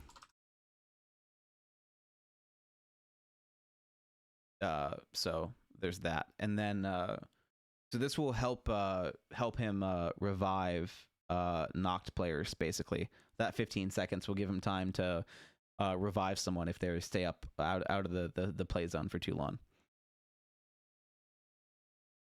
And then well, that wouldn't reviving wouldn't even matter. I don't think you don't even get knocked. You just die. It's just your box. So it would, I guess it'd help them get banners, I guess would be the more appropriate response to that. It would help them get banners if the box stays up there. So yeah, just give him an extra 15 seconds. Mostly that's just going to be for shooting and stuff. It's a pretty weak passive, but that's again why I would like his tactical to be stronger. With the right tactical, he doesn't need a passive, frankly. So giving him this kind of small-ish passive, that would be that'd be better. I also considered one that I would call Mountain Goat. It's not what Respawn should call it, but it's what I would call it. Where he gets better traction on land. So when you're on those areas that Respawn has so kindly made you slide off of, and all of the fun spots that would be cool to snipe from, or all the extra high spots that give a good advantage, basically it would mean that Pathfinder could stay there. You know, he'd be a legend that can hide in those nooks and crannies, and that would be his passive versus high altitude. And you could give Bird of Prey to Valkyrie. Oh, good, her car started. Yay! I don't have to go to Selena. Okay. So that's nice. So we get to we don't really get to keep streaming. It's already been 2.5 hours. So yeah, that's my change for Pathfinder. For the most part, this needs to get play tested before I can confirm that. I need to figure out how long this takes in various scenarios, and how for distances and stuff. So horizontally and vertically, and what that's going to mean. So those numbers will change, but this is my gut feeling 65% faster and 25% faster, with the maximum velocity at a hard cap of 7.5 meters per second. I think you will be able to go faster than that. In fact, I think we'd be able to go much faster than that. So we'll have to see. And his passive is a rough one. Frankly, I never gave two fucks about his passive. So if he didn't have one, I'd be fine with that. If I had to look at other passives that I would want to give him, what would I want to do here? If I took a look at everyone's abilities and looked at passives, he doesn't need that one. What is Bangalore's passive? Oh, she gets the double time. Yeah. Yeah, double time. What if we gave Pathfinder double time? That'd be interesting. That'd be interesting.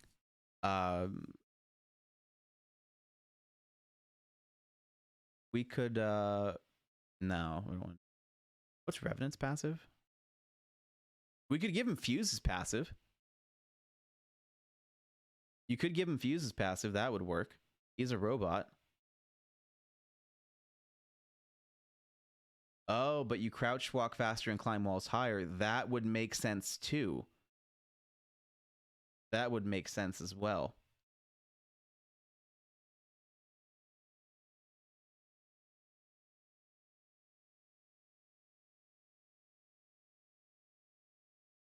I think that it would make sense to give Pathfinder Stalker because he's a robot like Revenant. You could also give him Fuse as passive for throwing grenades farther. I would be all right with that. Well, not the whole thing though. Yeah, I'd give him Stalker. I'd give him Stalker, or I would give him Double Time, but Double Time would piss people off. So I think I'd give him Stalker. I would either create my passive of high altitude for him, or much more easily, Stalker.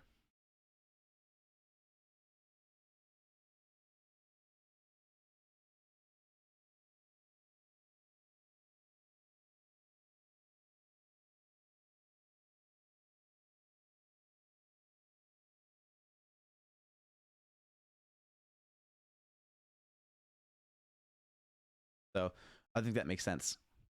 I'd be more than happy seeing him have Stalker as a passive, and then giving him the tactical and the ultimate that way. I think that's a pretty good fit for him. Yeah. Okay. Gibraltar. Rise speed is reduced to 4.5 seconds. Yeah. 4.5. Is it 4.5 or is it 5? I need to redo that. Healing items no longer receive 15% fast use inside the dome. That has already been taken away, so that no longer needs to be stated. He no longer revives in 5 seconds under the dome. It is actually 4.5 seconds under the dome. So, yep, fuck that. Gun shield remains unchanged at 50 health and 9-second cooldown. No. So gun shield stays with health the way that it is, and the gun shield now has a 15-second cooldown. That's much better. 15-second cooldown, please and thank you. The dome now has a diameter of 9 meters instead of 12 meters and lasts 15 seconds instead of 12 seconds. Yeah, I like that change as well.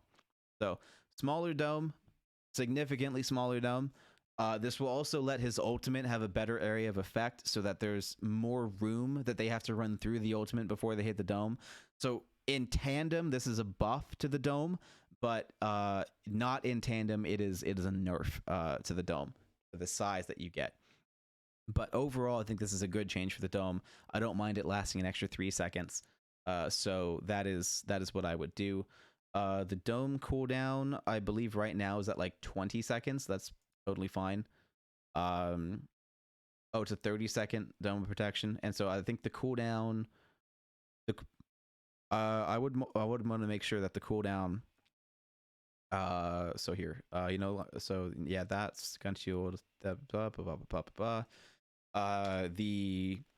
dome cooldown, I would say, is reduced to 25 seconds and cannot start until the dome has collapsed.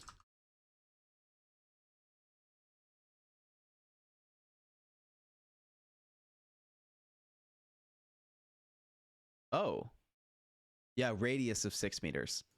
So a radius of 6 means a diameter of 12. And so this would be a radius of 4.5 meters instead of 6 meters. So, yep. He no longer does that. Stops all ingoing and outgoing projectiles. I would also like to see a version where the dome has 1,000 health as well.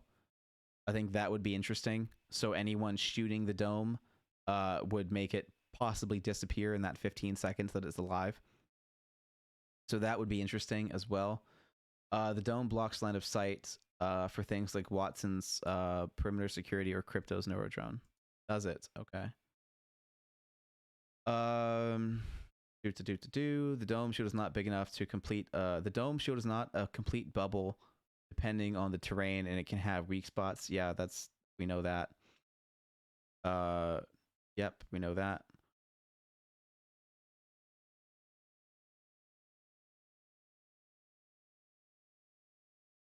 Okay.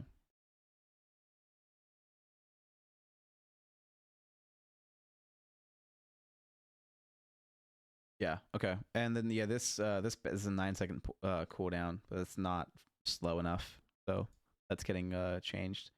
The health of the energy shield can be seen on the bottom left and right sides while aiming down sights. The cooldown meter can also be seen refilling the 1 to 8 bars of the energy. Sure. Ah. Okay. So this is another thing that I didn't realize about the dome shield is that it will recharge if it's not being used. So that's interesting.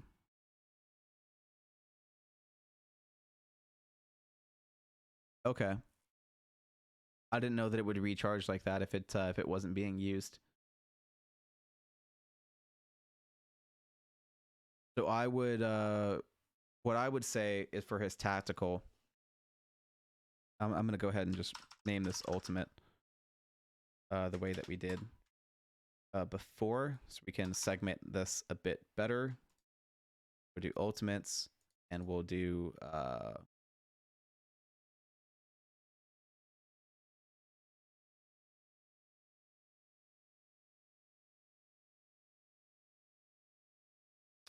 that.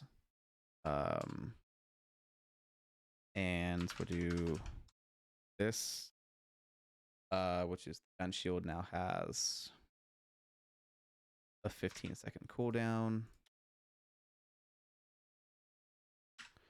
We'll do that. And this would be a passive. He no longer revives in 4.5 seconds under the dome. What is his passive? Like his actual? Does he have an actual passive? Oh, the gun shield. Yeah, duh. I know that. Okay. Oh, that is a passive, not a tactical. What am I doing?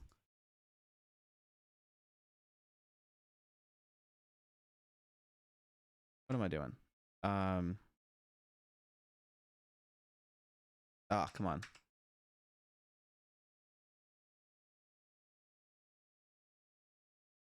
What am I doing?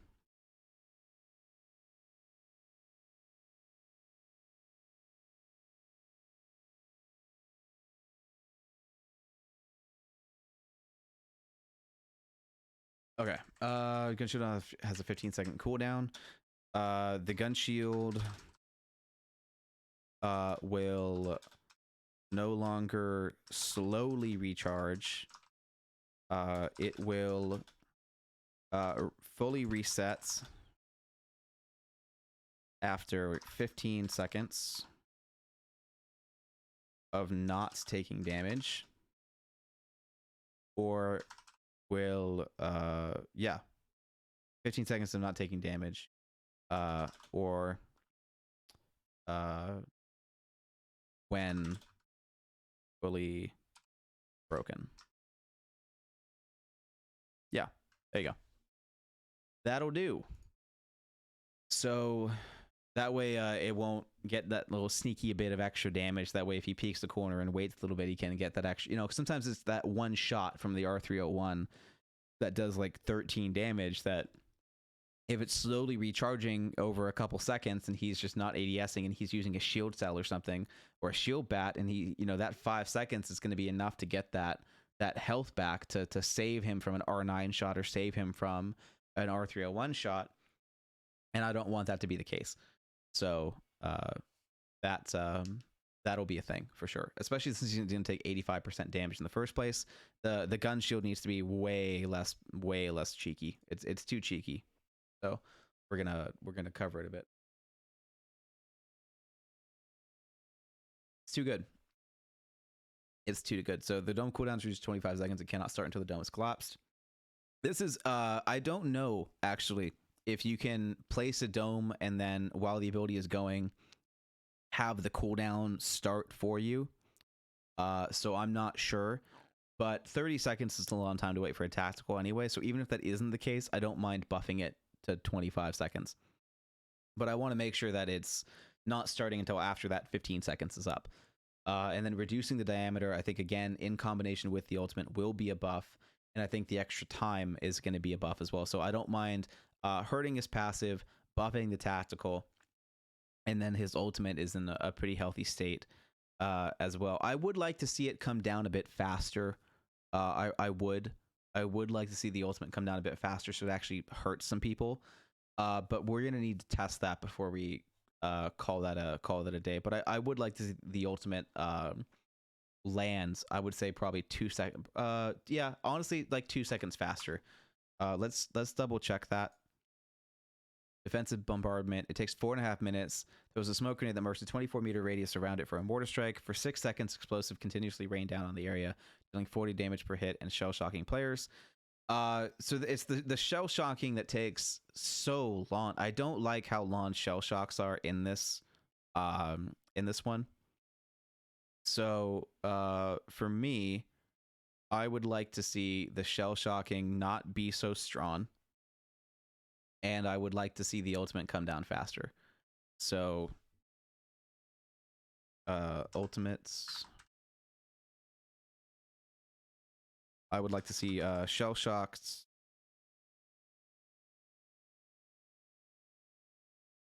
last 1 second, and the strike call in 1.5 seconds faster. That's what I would like to see to make his ultimate a bit better as well. And the 4.5 minute cooldown is fine. It's a pretty damn good ult. So for the 4.5 minute timer, I want it to be fucking worth it. So yeah.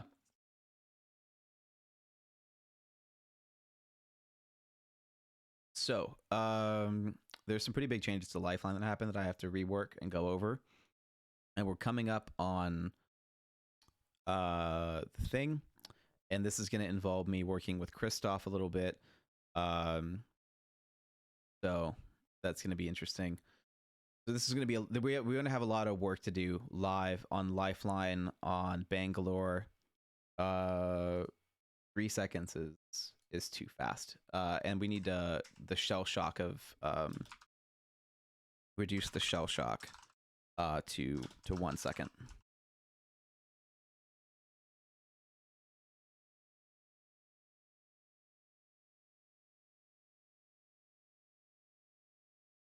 Having the shell shock blur the vision for so long too, it's dumb. Like reducing the movement speed for a second's totally fine, but having the visual impairment for like fucking 6 is dumb as fuck.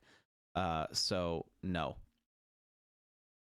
not for how no. 3.5 seconds. 3.5 seconds. So big buff to how quickly it's called in, and then have it start exploding faster as well. So have it go from a total of 10 seconds to a total of 7 seconds. That's what we're looking at. And then reducing the shell shock to 1 second. So significant reduction to shell shock. That's what we want. We're gonna space these guys out more as well. Navarro,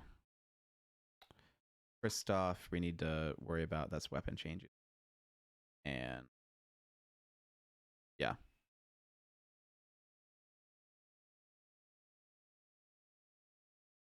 We went over Lobus changes. We went over Crypto's change. Wraith change. Yeah, we did all this. Okay.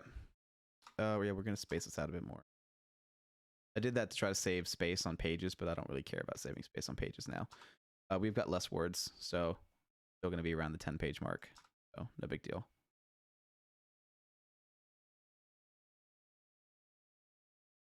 Yeah, and that was to make it all fit on one page, so that's fine. I'll leave that the way it is. Okay. We have made enough changes that I think I will update the one on the Discord as well. So that way you guys can follow along next time, or at least catch up with what we've done, because we've done everything up to Gibraltar at this point. So I'm gonna just go ahead and copy this onto another Word document, and I will have you guys be able to catch up with what we have done up to this point. And then as we keep going down through the legend changes, we will do all of the stuff. And then we'll close that. And so we're going to move on from this at a later and finish this at a later date. So we're going to switch over to that, and I will get this stuff up in the thing. So this is 1 page. Why is it one of 10 pages? That's weird. 10 pages. Oh, this is 8 pages. Wow, this is 8 pages and 3,000 words that we've gone through already. That's pretty good. That's okay, cool. Yeah, so we're gonna export this as a PDF and export, create PDF. We'll put this in the thing. So this will be 6.5 Apex fan rework. I would make that a PDF. This is unfinished. More to come. And we'll publish that.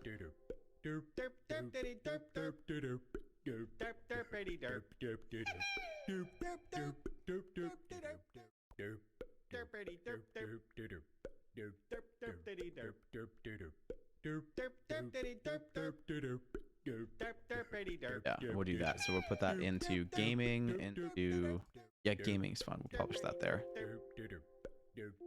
Oh, okay. It's the slashes are not a valid name. Forgot about that.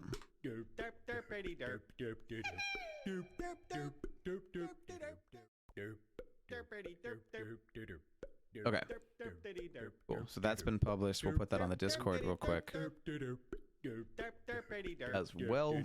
And if you guys need the link to the Discord, then come by the live stream or go into the chat room and do !Discord, and that will give you the link that you need to hop into the Discord. And this will be posted in updates and recent versions under the Apex Legends fan rework. We're gonna add this. Where is it? There we go. Okay. So there are 3 episodes.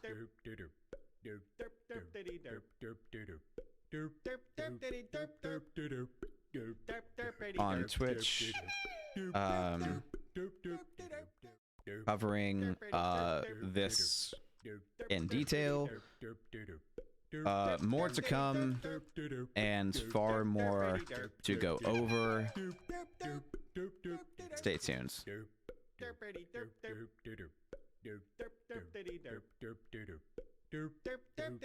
And then we're gonna pin this as well.